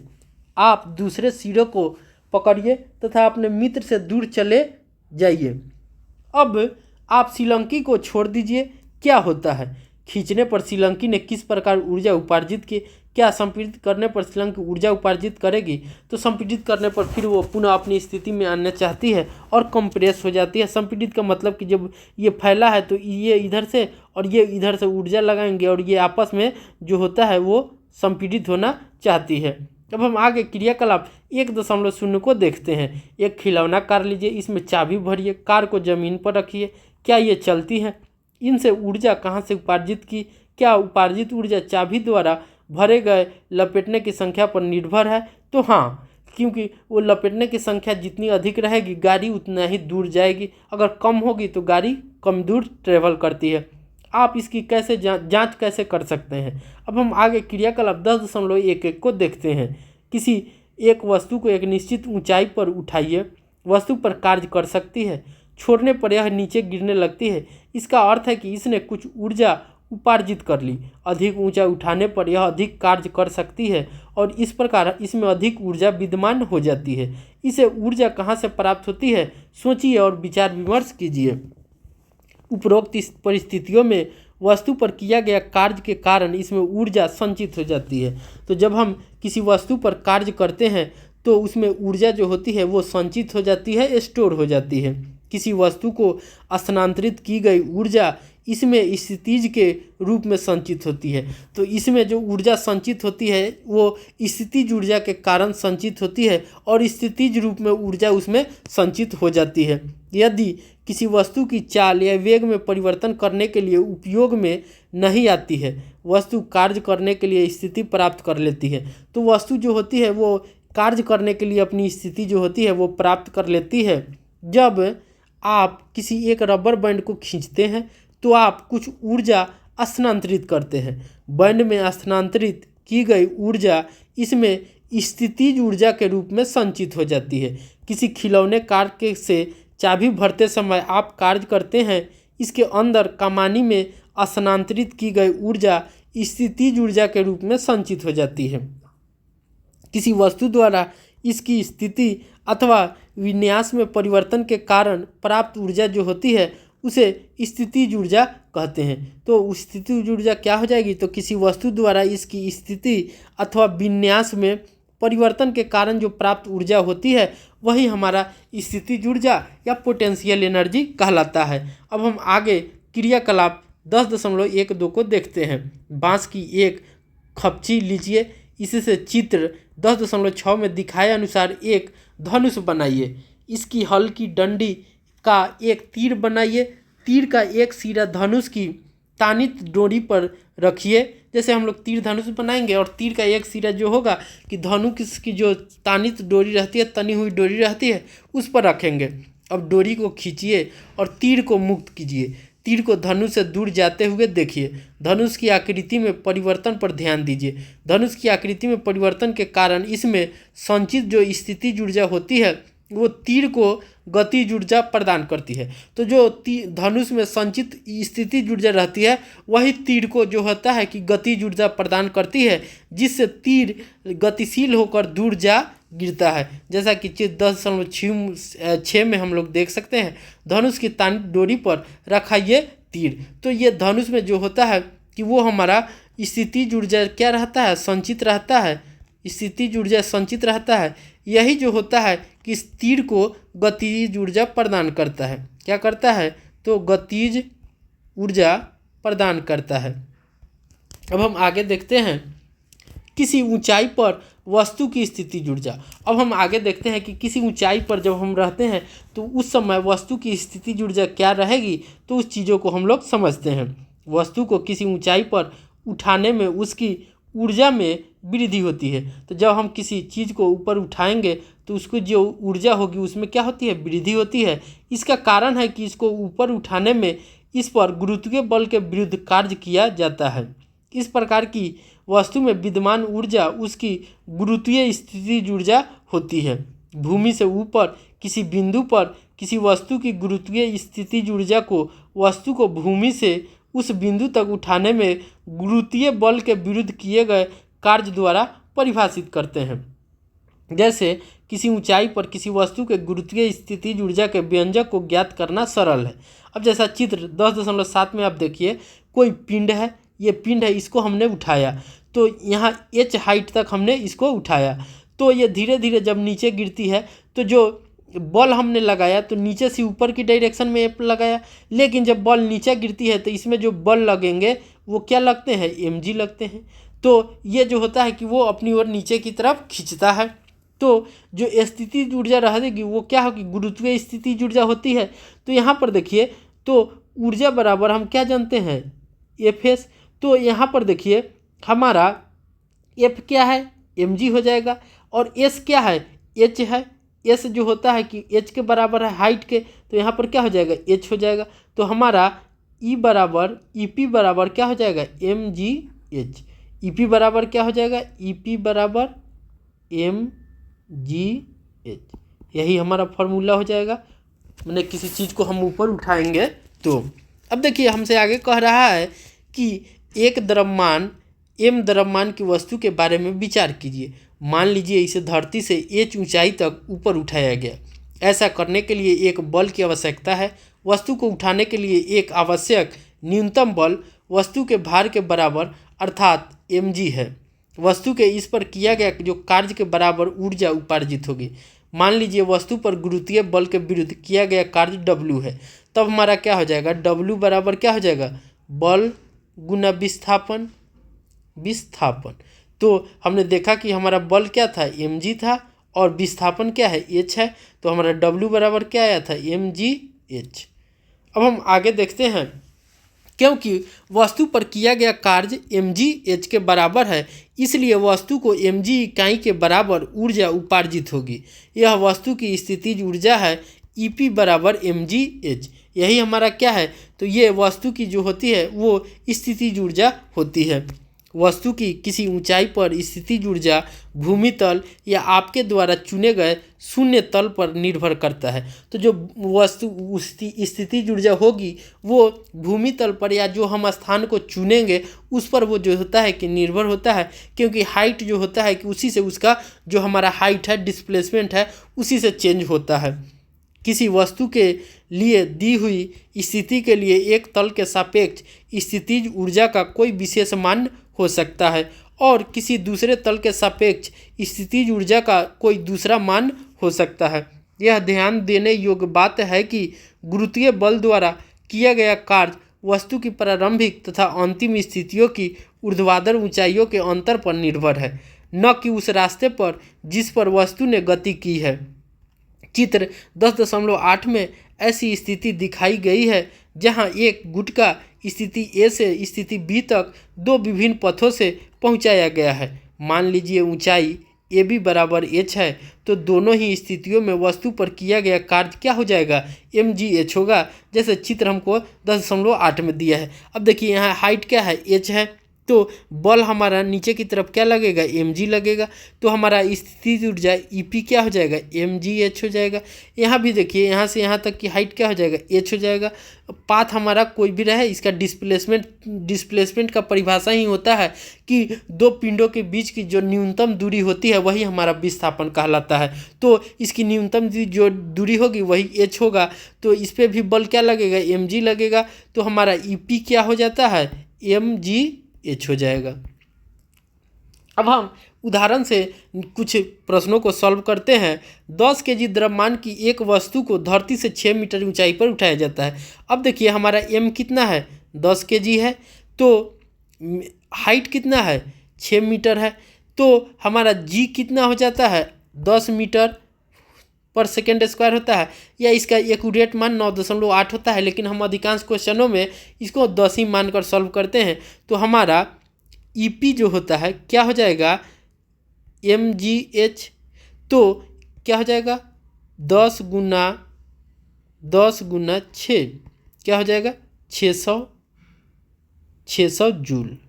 क्या हो जाएगा, 600 जूल। अब कह रहा है इस वस्तु में विद्यमान ऊर्जा का परिकलन कीजिए। G का मान 9.8 है।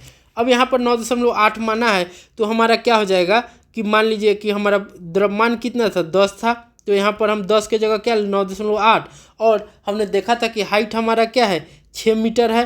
तो जब हाइट 6 मीटर है तो हमारा क्या हो जाएगा, ये 98 गुने 6 हो जाएगा, 8 छक 48, 8 4 9 छक 54, 4 58, 588 जूल हमारा क्या हो जाएगा, EP हो जाएगा, एनर्जी पोटेंशियल एनर्जी हो जाएगा।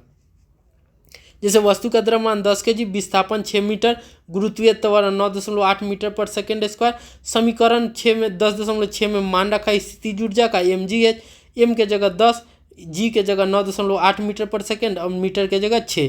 तो स्थितिज ऊर्जा कितना है, 588 जूल हमारा आ गया। अब हम आगे देखते हैं। 10.6 में 12 केजी द्रव्यमान का एक वस्तु है, धरती की ऊंचाई पर स्थित है। यदि वस्तु की स्थितिज ऊर्जा कितनी है, 480 है। अब हमारा देखिए यहाँ पे हमको EP दिया हुआ है, EP हमको दिया हुआ है कितना, 480 जूल। M दिया हुआ है कितना, 12 केजी। तो हमसे कह रहा है कि आप ऊंचाई ज्ञात कीजिए। तो जब हम ऊंचाई ज्ञात करेंगे तो क्या हो जाएगा, EP बराबर mgh। तो ईपी कितना है 480। ये mg हमारा बट्टा में चलाएगा तो m कितना दिया हुआ है 12, g कितना होगा 10 होगा। तो एक शून्य से एक शून्य कट गया, 12 चौका 48। तो h बराबर हमारा क्या आ जाएगा, h बराबर 4 मीटर आ जाएगा। तो ये हमारा क्या हो जाएगा, यही हमारा ऊंचाई हो जाएगा, 4 मीटर क्या हो जाएगा, ऊंचाई हो जाएगा। अब हम आगे देखते हैं क्या ऊर्जा के विभिन्न रूप परस्पर परिवर्तनीय होते हैं। तो हाँ, ऊर्जा के जितने भी रूप हैं वो परस्पर होते हैं। कहीं कहीं हम देखते हैं कि यांत्रिक जो ऊर्जा होते हैं वो विद्युत ऊर्जा में बदल जाते हैं, विद्युत ऊर्जा जो होते हैं यांत्रिक ऊर्जा में बदल जाते हैं, कुछ भौतिक ऊर्जा होते हैं वो रासायनिक में बदल जाते हैं। तो बहुत सारी क्रियाएं होती हैं जहाँ पर हम देखते हैं कि ऊर्जा जो होते हैं कि वो एक रूप से दूसरे रूप में परिवर्तित होते रहते हैं या बदलते रहते हैं। तो हम कह सकते हैं कि हाँ, ऊर्जा के जो विभिन्न रूप होते हैं वो परस्पर जो होते हैं वो परिवर्तनीय होते हैं। क्या हम ऊर्जा के एक रूप से दूसरे रूप में रूपांतरण कर सकते हैं? तो हाँ, प्राकृतिक में हमें ऊर्जा रूपांतरण के अनेक उदाहरण देखने को मिलते हैं। जैसे अब हम इसको समझने के लिए क्रियाकलाप 10.13 को देखते हैं। छोटे समूहों में बैठिए, प्राकृतिक में ऊर्जा रूपांतरण की विभिन्न विधियों पर विचार करें। अपने समूह में निम्न प्रश्नों के बारे में विचार विमर्श कीजिए। हरे पौधे खाना कैसे बनाते हैं? उन्हें ऊर्जा कहाँ से प्राप्त होती है? वायु एक स्थान से दूसरे स्थान को क्यों बहती है? कोयला एवं पेट्रोलियम जैसे ईंधन कैसे बने हैं? किसी प्रकार के ऊर्जा रूपांतरण जल चक्र को बनाए रखते हैं। अब हम आगे क्रियाकलाप 10.14 को देखते हैं। अनेक मानव क्रियाकलाप तथा हमारे द्वारा उपयोग की जाने वाली जुगतों में ऊर्जा रूपांतरण सम्मिलित है। इस प्रकार के क्रियाकलाप और जुगतों की एक सूची बनाइए। प्रत्येक क्रियाकलाप तथा जुगत में पहचानिए कि किस प्रकार का ऊर्जा रूपांतरण हो रहा है। तो हमको कह रहा है कि एक लिस्ट बनाइए और उसमें ऊर्जा जो रूपांतरण हो रहा है उसकी सूची बनाइए और पहचान कीजिए। अब हम आगे ऊर्जा संरक्षण के नियम को देखते हैं कि ऊर्जा जो संरक्षण होते हैं उसके नियम क्या हैं। तो हम क्रियाकलाप 10.13 तथा 10.14 में हमने सीखा कि ऊर्जा जो होते हैं वो एक रूप से दूसरे रूप में परिवर्तित हो सकती है। इस क्रिया में निकाय की कुल ऊर्जा का क्या हुआ? ऊर्जा रूपांतरण की अवस्था में निकाय की कुल ऊर्जा अपरिवर्तित रहती है। यह ऊर्जा संरक्षण के नियमानुसार है। इस नियम के अनुसार ऊर्जा केवल एक रूप से दूसरे रूप में रूपांतरित हो सकती है, न तो इसकी उत्पत्ति की जा सकती है और न ही विनाश किया जा सकता है। तो जो ऊर्जा के नियम होते हैं, ऊर्जा संरक्षण के नियम है, तो वो कहता है कि जो ऊर्जा होते हैं वो केवल एक रूप से दूसरे रूप में जो हो सकते हैं वो रूपांतरण होते हैं, न तो इसकी उत्पत्ति की जा सकती है और न ही इसका विनाश किया जा सकता है। तो ऊर्जा को न हम लोग बना सकते हैं और न ही इसे विनाश कर सकते हैं। इसे सिर्फ एक रूप से हम दूसरे रूप में परिवर्तित ही कर सकते हैं। यही हमारा ऊर्जा संरक्षण के नियम है। रूपांतरण के पहले और रूपांतरण के पश्चात कुल ऊर्जा जो होती है सदैव अचर रहती है। तो जो रूपांतरण और रूपांतरण के पश्चात कुल ऊर्जा जो रहती है वो कभी नहीं बदलती है और अचर रहती है। इसका मतलब होता है नियत रहती है, बदलती नहीं है, जितना है उतना ही रहेगा।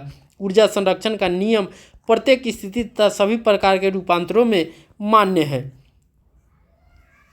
एक सरल उदाहरण पर विचार कीजिए। मान लीजिए m द्रव्यमान की एक वस्तु h ऊंचाई से स्वतंत्रता पूर्वक गिराई जाती है। प्रारंभ में स्थितिज ऊर्जा mgh तथा गतिज ऊर्जा शून्य है। गतिज ऊर्जा शून्य क्यों है? क्योंकि वहाँ पर वेलोसिटी जो होती है v जो हमारा होगा वो शून्य होगा, इसीलिए हाफ mv² होता है क्या, गतिज ऊर्जा ई के। तो v जब हमारा शून्य होगा इसीलिए ई के हमारा क्या हो जाएगा, शून्य हो जाएगा। यह शून्य है क्योंकि इसका जो प्रारंभिक वेग है वो शून्य है। इस प्रकार वस्तु की कुल ऊर्जा क्या हो जाएगी, mgh हो जाएगी। तो हमारा E बराबर जो होगा क्या हो जाएगा, EP जोड़ E के। तो हमारा EP होगा mgh। तो वहाँ पे E के क्या हो जाएगा, 0 हो जाएगा। क्यों? क्योंकि प्रारंभिक ऊर्जा क्या है, शून्य है। तो हमारा E जो होगा वो mgh के बराबर होगा। कुल ऊर्जा क्या होगा, mgh के बराबर हो जाएगा। जब वस्तु गिरती है तो इसकी स्थितिज ऊर्जा गतिज ऊर्जा में परिवर्तित होती है। तो यदि किसी गिरते हुए क्षण पर वस्तु का वेग v है तो गतिज ऊर्जा क्या होती है, हाफ mv होता है, हाफ mv² होता है। तो वस्तु जैसे जैसे नीचे गिरती है उसकी स्थितिज ऊर्जा कम होती जाती है तथा गतिज ऊर्जा बढ़ती जाती है। जब वस्तु धरती पर पहुंचने वाली होती है तो h बराबर 0 होगा। इस अवस्था में वस्तु का अंतिम जो वेग वो अधिकतम होगा। तो जब हम ई को देखते हैं तो ई को जब हम दूसरी स्थिति में देखेंगे या सेकंड स्थिति में देखेंगे तो ई बराबर हमारा क्या हो जाएगा, ई पी बराबर ई के हो जाएगा। तो हम यहाँ देखते हैं कि जब वस्तु जब नीचे की तरफ गिरती है तो वहाँ पर देखेंगे तो जब वस्तु नीचे गिर जाएगी तो हमारा क्या हो जाता है कि वहाँ पे जो एच हमारा हो जाता है, एच क्या हो जाएगा, जीरो हो जाएगा।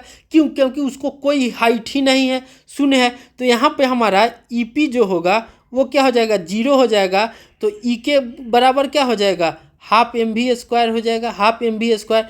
तो दोनों कंडीशन में हम देख रहे हैं कि यहाँ पे हमारा जो है वो जो ई जो है एक स्थिति में देख रहे हैं कि ई हमारा जो है कि एक जगह हमारा आ रहा है एम जी एच, और एक दूसरी स्थिति में ई जो हमारा आ रहा है हाफ एम वी स्क्वायर। तो दोनों स्थिति में देख सकते हैं कि ऊर्जा का न तो ह्रास हो रहा है न ही अति। यहाँ पे स्थितिज ऊर्जा गतिज ऊर्जा में बदल रही है और दूसरी स्थिति में गतिज ऊर्जा जो है कि स्थितिज ऊर्जा में कन्वर्ट हो रही है। तो यहाँ पे हम कह सकते हैं कि ऊर्जा का क्या हो रहा है, तो यहाँ पे रूपांतरण हो रहा है। इसलिए अब गतिज ऊर्जा अधिकतम तथा स्थितिज ऊर्जा जो है कि वो न्यूनतम होगी। तथापि सभी बिंदुओं पर वस्तु की स्थितिज ऊर्जा तथा गतिज ऊर्जा का योग सामान्य रहता है। तो जो हमारा स्थितिज ऊर्जा जो होगी उसकी जो मान है, तो यहाँ पे हम देख सकते हैं कि सभी बिंदुओं पर जो वस्तु की स्थितिज ऊर्जा तथा गतिज ऊर्जा है उसका जो योग है वो क्या है, वो सामान्य है। तो स्थितिज ऊर्जा जोड़ गतिज ऊर्जा बराबर क्या है, अचर है। यहाँ पे क्या अचर है, तो देख सकते हैं एम जी एच जो हमारा है वो plus half M V square बराबर क्या हो जाएगा, अचर हो जाएगा। ये क्या होगा, कांस्टेंट रहेगा। अब हम आगे देखते हैं किसी वस्तु की गतिज ऊर्जा तथा स्थितिज ऊर्जा का योग उसकी कुल यांत्रिक ऊर्जा है। तो यहाँ पे हम कह सकते हैं कि किसी भी वस्तु की जो गतिज ऊर्जा तथा स्थितिज ऊर्जा का जो योग है वो उसकी कुल जो होगी वो यांत्रिक ऊर्जा होगी। हम देखते हैं कि किसी पिंड के मुक्त रूप से गिरते समय इसके पाथ में किसी बिंदु पर स्थितिज ऊर्जा में जितनी कमी होती है गतिज ऊर्जा में उतनी ही वृद्धि हो जाती है। यहाँ पिंड की गति पर वायु प्रतिरोध के प्रभाव आदि की उपेक्षा की गई है। मैंने इसमें कहा गया है कि जो वायु का प्रतिरोध होगा वो न के बराबर यहाँ माना गया है, नहीं की है, उपेक्षा है। इस प्रकार गुरुत्वीय स्थितिज ऊर्जा का गतिज ऊर्जा में निरंतर रूपांतरण होता रहता है। अब हम आगे क्रियाकलाप 10.15 को देखते हैं।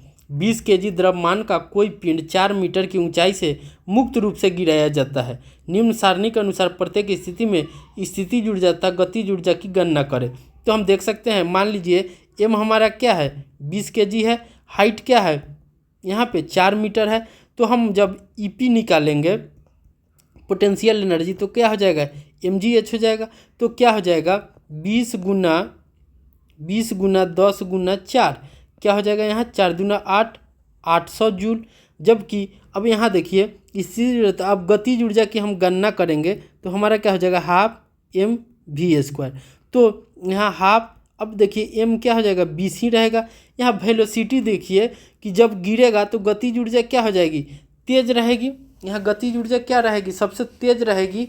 तो जब हमारा ईपी जो होगा ये ईपी होगा ये बराबर होगा वी स्क्वायर के। तो यहाँ देखिए ईपी हमारा क्या है 800। तो यहाँ देखिए भाग में है, इधर गुना में आ जाएगा, ये हमारा क्या आ जाएगा, ये वी स्क्वायर। अब इससे ये कट जाएगा, इससे ये कट जाएगा, तो हमारा v बराबर क्या हो जाएगा √80।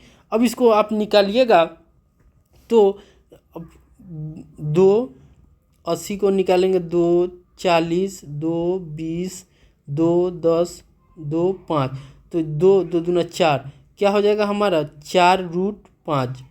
4√5 क्या हो जाएगा मीटर पर सेकेंड। ये क्या है, इसकी वेलोसिटी आ जाएगी। तो इस तरह से हम दोनों ऊर्जाओं की गणना कर सकते हैं। तो ये हमारा क्या हो जाएगा, ये हमारा गति निकल गया। अब देखिए हमारा गतिज ऊर्जा ई के क्या हो जाएगा, हाफ एम वी स्क्वायर। अब देखिए हाफ एम 20 है। अब गतिज ऊर्जा के लिए क्या है 4√5 स्क्वायर। तो हमारा क्या हो जाएगा हाफ गुना 20 गुना 80। अब देखिए यहाँ से 2 से 2 कटिएगा 10, तो हमारा क्या हो जाएगा 800 जूल। 800 जूल। तो कुल एनर्जी का जूल जो हम देख रहे हैं वो मान समान होगा, एक दूसरे में कन्वर्ट होते हैं। अब हम आगे देखते हैं, जैसा कि देखिए ये हमारा दिया हुआ है। अब ये दोनों जूल को हम लोगों को निकालना है, हाफ MV करके दिया हुआ है। ये जो हमारा ये है वो मीटर में दिया हुआ है। इन सभी स्थितियों पर आपको जो है कि ऊर्जा की गणना करनी है। परिकलन के लिए सुविधा के लिए जी का मान आप कितना लीजिएगा, 10 लीजिएगा। विचार कीजिए, यदि प्राकृतिक में ऊर्जा रूपांतरण संभव नहीं होता तो क्या होता। एक विचार के अनुसार ऊर्जा रूपांतरण के बिना जीवन संभव नहीं हो पाता। क्या आप इससे सहमत हैं? तो हाँ, बहुत सारी चीज़ें जो होती हैं कि ऊर्जा रूपांतरण के कारण ही हमारे जीवन में हो पाती है। अब हम आगे 10.3 में कार्य करने की दर के बारे में देखेंगे। तो कार्य करने की दर को हम लोग देखते हैं, क्या हम सब एक ही दर से कार्य करते हैं? तो नहीं, हर लोग अपना अपना दर से कार्य करते हैं। क्या मशीनों ऊर्जा का उपयोग तथा रूपांतरण समान दर से करती है? तो नहीं। अभिकर्ता एजेंट जो ऊर्जा रूपांतरण करते हैं विभिन्न दरों से कार्य करते हैं। आइए इसे क्रियाकलाप से समझें। अब हम 10.16 में देखते हैं। दो बच्चे, मान लीजिए ए तथा बी के बारे में विचार कीजिए। मान लीजिए दोनों का द्रव्यमान समान है। तो दोनों का द्रव्यमान क्या है, समान है। दोनों रस्से पर अलग अलग चढ़ना प्रारंभ करते हैं। दोनों 8 मीटर की ऊंचाई तक पहुंचते हैं। मान लीजिए इस कार्य करने में ए 15 सेकेंड, बी जो है कि 20 सेकेंड लेता है। तो प्रत्येक बच्चे द्वारा किया गया जो कार्य है कितना है? तो कार्य बराबर हमारा क्या हो जाता है, W/S।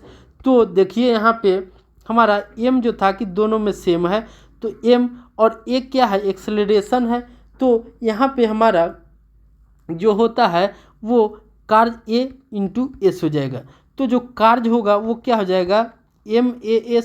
तो इसने क्या किया है कि 8 मीटर चला है, तो और m समान है, तो क्या हो जाएगा W बराबर WA के लिए मान लीजिए क्या हो जाएगा 8 MA। लेकिन जब आप B के लिए देखिएगा तो क्या हो जाएगा, इसने भी 8 मीटर चला है, तो WB भी क्या हो जाएगा 8 MA। तो दोनों सेम चल रहा है लेकिन कार्य कर रहा है, लेकिन समय का यहाँ क्या है, अंतर है। तो समय का अंतर है तो हमारा कार्य करने का जो दर होगा वो क्या हो जाएगा। तो मान लीजिए कि प्रत्येक बच्चा कितना कार्य करता है, किया गया कार्य समान है। तो दोनों का देखना है कि किया गया जो उसका कार्य है वो क्या है, समान है। इसने भी 8 MA में किया है, इसने भी 8 MA में किया गया कार्य से। तथापि ए ने कार्य करने के लिए बी की अपेक्षा कम समय लिया। किस बच्चे ने दिए हुए समय मान लीजिए 1 सेकंड में अधिक कार्य किया? तो 1 सेकंड में अधिक कार्य किसने किया होगा, बी ने किया होगा, तब कम समय में कर लिया है। अब हम आगे देखते हैं, एक शक्तिशाली व्यक्ति किसी दिए हुए कार्य को अपेक्षाकृत कम समय में पूरा कर सकता है। अधिक शक्तिशाली वाहन कम शक्तिशाली वाहन की अपेक्षा हमें किसी यात्रा में कम समय में दूरी करा सकता है। हम मोटर बाइक तथा मोटर कार जैसी मशीनों की शक्ति के बारे में बात करते हैं। इन वाहनों के वर्गीकरण का आधार है कि ये कितनी तेज़ी से ऊर्जा परिवर्तन या कार्य करते हैं। शक्ति किए गए कार्य की गति को मापती है। जो हमारा शक्ति होती है वो किए गए कार्य की गति को मापती है, अर्थात कार्य करने में कितनी शीघ्रता या देर से किया गया है। शक्ति की परिभाषा इस प्रकार है, कार्य करने की दर या ऊर्जा रूपांतरण की दर को हम लोग शक्ति कहते हैं। तो जो हमारा शक्ति होता है वो कार्य करने की दर या जो ऊर्जा रूपांतरण होती है वही हमारा शक्ति या पावर कहलाता है। यदि कोई अभिकर्ता T समय में W कार्य करता है तो शक्ति का मान होगा शक्ति बराबर कार्य बट्टा समय। तो हमारा P बराबर क्या हो जाएगा, W/T। W/T हो जाएगा। यही हमारा क्या होता है, शक्ति होता है। शक्ति का मात्रक वाट है। तो शक्ति का मात्रक क्या होता है, वाट होता है। इसका प्रतीक W है। इसका मात्रक जेम्स वाट के सम्मान में रखा गया है। 1 वाट उस अभिकर्ता की शक्ति है जो 1 सेकेंड में 1 जूल कार्य करता है। हम यह भी कह सकते हैं कि यदि ऊर्जा के उपयोग की दर 1 जूल पर सेकेंड हो तो शक्ति 1 जो वाट होगी। 1 वाट बराबर 1 जूल पर सेकेंड, 1 W बराबर 1 जूल पर सेकेंड है। हम ऊर्जा स्थानांतरण की उच्च दरों को किलोवाट में व्यक्त करते हैं। तो जो ऊर्जा स्थानांतरण की जो उच्च दरें होती है तो हम लोग KW में डिनोट करते हैं या किलोवाट में लिखते हैं। 1 किलोवाट जो होता है वो 1000 वाट के बराबर होता है। 1 किलोवाट बराबर 1000 वाट या 1000 जूल पर सेकेंड होता है। किसी अभिकर्ता एजेंट की शक्ति समय के साथ बदल सकती है। इसका अर्थ है कि अभिकर्ता विभिन्न समय अंतरालों में विभिन्न दरों से कार्य कर सकता है। इसलिए औसत शक्ति की अवधारणा लाभप्रद है। इसलिए हम लोग जो होते हैं वो औसत शक्ति की अवधारणा से निकालते हैं या गणना करते हैं। औसत शक्ति को हम कुल उपयोग की गई ऊर्जा को कुल लिए गए समय में से विभाजित कर प्राप्त कर सकते हैं। तो जो हमारा मान लीजिए औसत शक्ति है वो क्या हो जाएगा, बराबर कुल ऊर्जा बटा कुल समय हो जाएगा। ये हमारा क्या हो जाएगा, औसत शक्ति हो जाएगी। अब हम आगे देखते हैं, उदाहरण से समझते हैं। 10.7 दो लड़कियां जिनमें से प्रत्येक का भार 400 न्यूटन है एक रस्सी पर 8 मीटर की ऊंचाई पर चढ़ती है। हम एक लड़की का नाम ए रखते हैं, दूसरी का बी रखते हैं। इस पर कार्य करने में लड़की को 20 सेकेंड लगती है जबकि बी को 50 सेकेंड का समय। प्रत्येक का शक्ति का परिकलन कीजिए। अब देखिए भार जो है, भार क्या है, W बराबर कितना हो जाएगा, 400 न्यूटन। ठीक है, मीटर हाइट H कितना है हमारा, 8 मीटर। एक लड़की है तो टाइम क्या है, T1 मान लीजिए या TA मान लीजिए, TA सही रहेगा। TA कितना है, 20 सेकेंड और TB हमारा कितना है, 50 सेकेंड। ठीक है, अब देखिए PA का मान लीजिए शक्ति क्या हो जाएगा, तो W बटा TA हो जाएगा। अब देखिए W हमारा क्या है, तो 400 बटा यहाँ mgh निकालेंगे तो W हो जाएगा। अब देखिए mgh के जगह W बराबर हमारा क्या हो जाएगा, mgh, यहाँ वेट तो फोर्स इंटू। अब देखिए h क्या है, 8 है। TB कितना हमारा है, 20 सेकेंड, तो 1 से 1 कट जाएगा, इसको काटिएगा 2 से तो 4, क्या हो जाएगा, 4 चौका 16, 160 वाट। इसी तरह से आप PB का निकालिएगा तो क्या हो जाएगा, W बराबर हमारा कितना है, mg दिया हुआ है, तो क्या हो जाएगा, mgh बटा T। अब देखिए m हमारा दिया हुआ है, mg कितना दिया हुआ है, 400 गुने कितना में कर है, 50 सेकेंड। h क्या है, 8 है और टाइम कितना लग रहा है, 50, तो 8 है, ये 1 शून्य से 1 शून्य कट जाएगा, ये 8 से, तो कितना हो जाएगा, 8 8 64 हो जाएगा, 64 वाट या जूल पर सेकेंड इसको लिख सकते हैं, या जूल पर सेकेंड भी होता है, वाट कहिए या जूल पर सेकेंड, 64। जैसे आप देखिए यहाँ पे समझाए, लड़की ए द्वारा तय व्यय की गई शक्ति, लड़की का भार कितना है, 400 न्यूटन, विस्थापन h 8 मीटर, लिया गया समय क्या है, 20 सेकेंड है। तो हमारा P बराबर क्या हो जाएगा, mgt, और इसमें सभी का mgh और T का मान रख देंगे, हमको कितना है, 160 वाट। लड़की B का देखते हैं तो इसका भी भार कितना है, 400 न्यूटन, h हमारा क्या है, 8 मीटर, लिया गया समय क्या है, 50, तो शक्ति हमारा क्या हो जाएगा, mgt। अब सब का मान हमको पता है तो रख देंगे, कितना है, 64 वाट। तो लड़की ए द्वारा व्यय की गई शक्ति 160 वाट तथा लड़की बी द्वारा व्यय की गई शक्ति कितना है, 64 वाट है। अब हम आगे देखते हैं, तो प्रश्न उदाहरण 10.8 को देखिए। 50 kg द्रव्यमान का एक लड़का एक सोपान जीना पर दौड़कर 45 सीढ़ियाँ 9 सेकंड में चढ़ता है। तो अब देखिए यहाँ पे हमारा mg जो दिया है, तो mg क्या हो जाएगा, m मास दिया हुआ है तो mg हो जाएगा, तो मास गुने एक्सेलरेशन, तो 50 गुने 10 कितना हो जाएगा, 500 न्यूटन। अब 45 सीढ़ी की कुल ऊंचाई कितना हो जाएगा, तो 45 सीढ़ी की ऊंचाई, प्रत्येक सीढ़ी की ऊंचाई कितना है, 15 सेंटीमीटर, तो 45 में 15 से हम गुना कर देंगे और मीटर में लेने के लिए 100 से भाग कर देंगे, तो क्या हो जाएगा, 45 गुने 15 बटा 100, तो हमको मीटर में मिल जाएगा, तो 6.75 मीटर आ गया। अब चढ़ने में कितना समय लग रहा है, तो T हमारा कितना है, 9 सेकेंड है।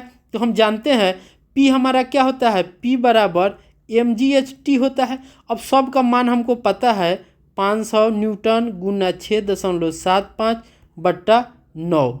अब इसको आप काटिएगा, इसको हटाइएगा तो क्या हो जाएगा, यहाँ डबल शून्य आ जाएगा, ये 2 शून्य से ये 2 शून्य कट जाएगा। अब ये 9 से काटिएगा तो 9 9 सत्ते 63 और उधर 45, तो 9 सत्ते 63 और 9 पच्चे 45, 75 मरतबे कट जाएगा। तो 50 25 7 50 25 2 7 पचे 35 और 2 37, 375 वाट हो जाएंगे। तो ये हमारा क्या हो जाएगा, 375 वाट आ गया। तो लड़के की शक्ति क्या हो गई, 375 वाट। अब हम आगे देखते हैं।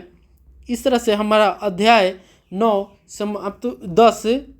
तो अब हम आगे देखते हैं कि इस अध्याय में हमने क्या क्या सीखा है। तो इन सभी बिंदुओं पर हम फिर से चर्चा करते हैं। तो हमने पहला बिंदु देखा था कि किसी भी पिंड पर अगर किया गया कार्य उस पर लगाए गए बल के परिमाण और बल की दिशा में उसके द्वारा तय की गई दूरी के गुणनफल को परिभाषित करती है। तो हमने देखा था कि कोई भी पिंड है उस पर किया गया जो कार्य होगा वो बल और विस्थापन के गुणनफल के बराबर होता है। क्या होता है, गुणनफल के बराबर होता है। आगे हमने देखा था कि जो कार्य का मात्रक है वो जूल है, अर्थात 1 जूल बराबर 1 न्यूटन गुना 1 मीटर होता है। आगे हमने देखा था कि किसी पिंड का विस्थापन 0 है तो बल द्वारा उस पिंड पर किया गया कार्य क्या होगा, 0 होगा। अगर हमसे कह रहा है कि अगर मैंने बल जो पिंड है उसका विस्थापन अगर एस बराबर 0 है तो हमारा काम जो क्या होगा, W इंटू जी 0 हो जाएगा। तो W भी हमारा क्या हो जाएगा, 0 हो जाएगा। उस पर किया गया कार्य भी हमारा क्या हो जाता है, 0 हो जाता है। विस्थापन 0 तो कार्य 0, अगर बल भी 0 है तो भी हमारा कार्य क्या होगा, 0 होगा। आगे हमने देखा था कि यदि किसी वस्तु में कार्य करने की क्षमता हो तो यह कहा जाता है कि उसमें ऊर्जा है। यदि किसी वस्तु में कार्य करने की क्षमता है तो हम कहते हैं कि उसमें ऊर्जा है। ऊर्जा का मात्रक वही है जो कार्य का मात्रक है। तो ऊर्जा का जो मात्रक होता है वही कार्य का मात्रक होता है और इसका मात्रक जूल होता है। क्या होता है, इसका मात्रक जूल होता है। ऊर्जा का मात्रक या कार्य का मात्रक होता है तो हम बल इंटू डिस्प्लेसमेंट होता है, या इसे हम लोग न्यूटन मीटर भी कहते हैं, जूल या न्यूटन मीटर भी कहते हैं। आगे हमने देखा था कि किसी गतिमान पिंड में उसकी गति के कारण जो ऊर्जा उत्पन्न होती है उसे गतिज ऊर्जा कहते हैं। तो किसी भी गतिमान पिंड है उसके गति के कारण जो ऊर्जा उत्पन्न होगी उसे हम लोग गतिज ऊर्जा या काइनेटिक एनर्जी कहते हैं। भी वेग से गतिशील m द्रव्यमान की वस्तु की जो गतिज ऊर्जा होगी क्या होगी, हाफ mv² के बराबर होती है। तो कोई भी पिंड है अगर m द्रव्यमान का है उसका गति जो है वो वेग भी है तो उसमें जो ऊर्जा लगेगी E के लगेगी वो क्या हो जाएगा, हाफ mv² के बराबर होती है। ये हमारा क्या है, गतिज ऊर्जा का फॉर्मूला है। आगे हमने देखा था कि जो वस्तु द्वारा उसकी स्थिति अथवा आकृति में परिवर्तन के कारण प्राप्त ऊर्जा जो होती है वो स्थितिज ऊर्जा कहलाती है। तो कोई भी वस्तु में उसकी स्थिति या आकृति में परिवर्तन के कारण जो ऊर्जा प्राप्त होती है वो हमारा स्थितिज ऊर्जा या पोटेंशियल एनर्जी कहा जाता है। पृथ्वी के तल से h ऊंचाई पर उठाई गई m द्रव्यमान की कोई वस्तु की गुरुत्वीय स्थितिज ऊर्जा क्या होती है, mgh होती है। तो हमने देखा था कि EP बराबर mgh होता है। ये हमारा गुरुत्वीय स्थितिज ऊर्जा है। ये तो E बराबर कुल ऊर्जा जो होती है वो हमारा E के जोड़ EP होती है। अब हम आगे ऊर्जा के संरक्षण के नियम को देखे थे तो हमने देखा था कि जो हमारी ऊर्जा संरक्षण के नियम है उसके अनुसार जो होती है तो ऊर्जा का केवल एक रूप से दूसरे रूप में रूपांतरण हो सकता है। इसकी न तो उत्पत्ति की जा सकती है और न ही विनाश की जाती है। रूपांतरण के पहले और रूपांतरण के पश्चात कुल ऊर्जा सदैव अचर रहती है। तो ऊर्जा जो संरक्षण के नियम थे उनसे हमने जाना था कि ऊर्जा जो होते हैं उसे केवल एक रूप से दूसरे रूप में क्या होता है, ट्रांसफ़र किया जा सकता है, रूपांतरण किया जा सकता है। इसको न तो हम लोग उत्पत्ति करते हैं और न ही इसका विनाश कर सकते हैं। इसके रूपांतरण के पहले और रूपांतरण के पश्चात जो ऊर्जा होती है कुल ऊर्जा वो हमेशा अचर रहती है, कांस्टेंट रहती है। क्या रहती है, कांस्टेंट रहती है। आगे हमने देखा था कि जो प्राकृतिक में ऊर्जा के विभिन्न रूपों में विद्यमान रहती है जैसे गतिज ऊर्जा, स्थितिज ऊर्जा, ऊष्मीय ऊर्जा, रासायनिक ऊर्जा आदि। किसी वस्तु की गतिज ऊर्जा और स्थितिज ऊर्जाओं के योग को उसकी कुल यांत्रिक ऊर्जा कहते हैं। तो कोई भी वस्तु है अगर उसकी गतिज ऊर्जा और स्थितिज ऊर्जा के जो योग होंगे वही हमारा कुल क्या कहलाता है, यांत्रिक ऊर्जा कहलाता है। आगे हमने देखा था जो कार्य करने की दर होती है उसे हम लोग शक्ति कहते हैं। शक्ति का ऐसा ही मात्रक वाट होता है। 1 वाट बराबर 1 जूल पर सेकेंड होता है, या हम लोग जो P होता है उसे कार्य W/T भी लिखते हैं, कार्य बटा समय। यही हमारा क्या कहलाता है, शक्ति कहलाता है। इसका मात्रक जो होते हैं वाट होते हैं, मात्रक वाट होते हैं, जिसे हम लोग W से व्यक्त करते हैं, या 1 जूल पर सेकेंड होती है। तो कभी भी कार्य करने की दर जो रहेगी वह या ऊर्जा का रूपांतरण ही हमारा क्या कहलाता है, शक्ति कहलाता है। इस तरह से हमने NCERT क्लास 9 के विज्ञान विषय के अध्याय 10 कार्य तथा ऊर्जा समाप्त हो गया। उम्मीद है ये वीडियो आप लोगों को अच्छे लगेंगे, और अगर वीडियो अच्छा लगेंगे तो प्लीज़ लाइक एंड सब्सक्राइब कर दीजिएगा। अगर इसी तरह के और भी आपको वीडियो देखना हो तो आप हमारे यूट्यूब चैनल फ्री क्लासेज पर जुड़ सकते हैं। तो हम लोग अगले वीडियो में मिलते हैं। अगर आपको कोई समस्या है इस अध्याय से रिलेटेड या किसी अध्याय से रिलेटेड, तो आप हमारे कमेंट सेक्शन में लिख सकते हैं। उसे आपको समस्याओं को बेहतर तरीके से समझाया जाएगा और सुना जाएगा, ताकि आपको आने वाले एग्जामों में आपको कोई दिक्कत ना हो और परेशानी ना हो। तो मिलते हैं अगले वीडियो में, तब तक के लिए बाय।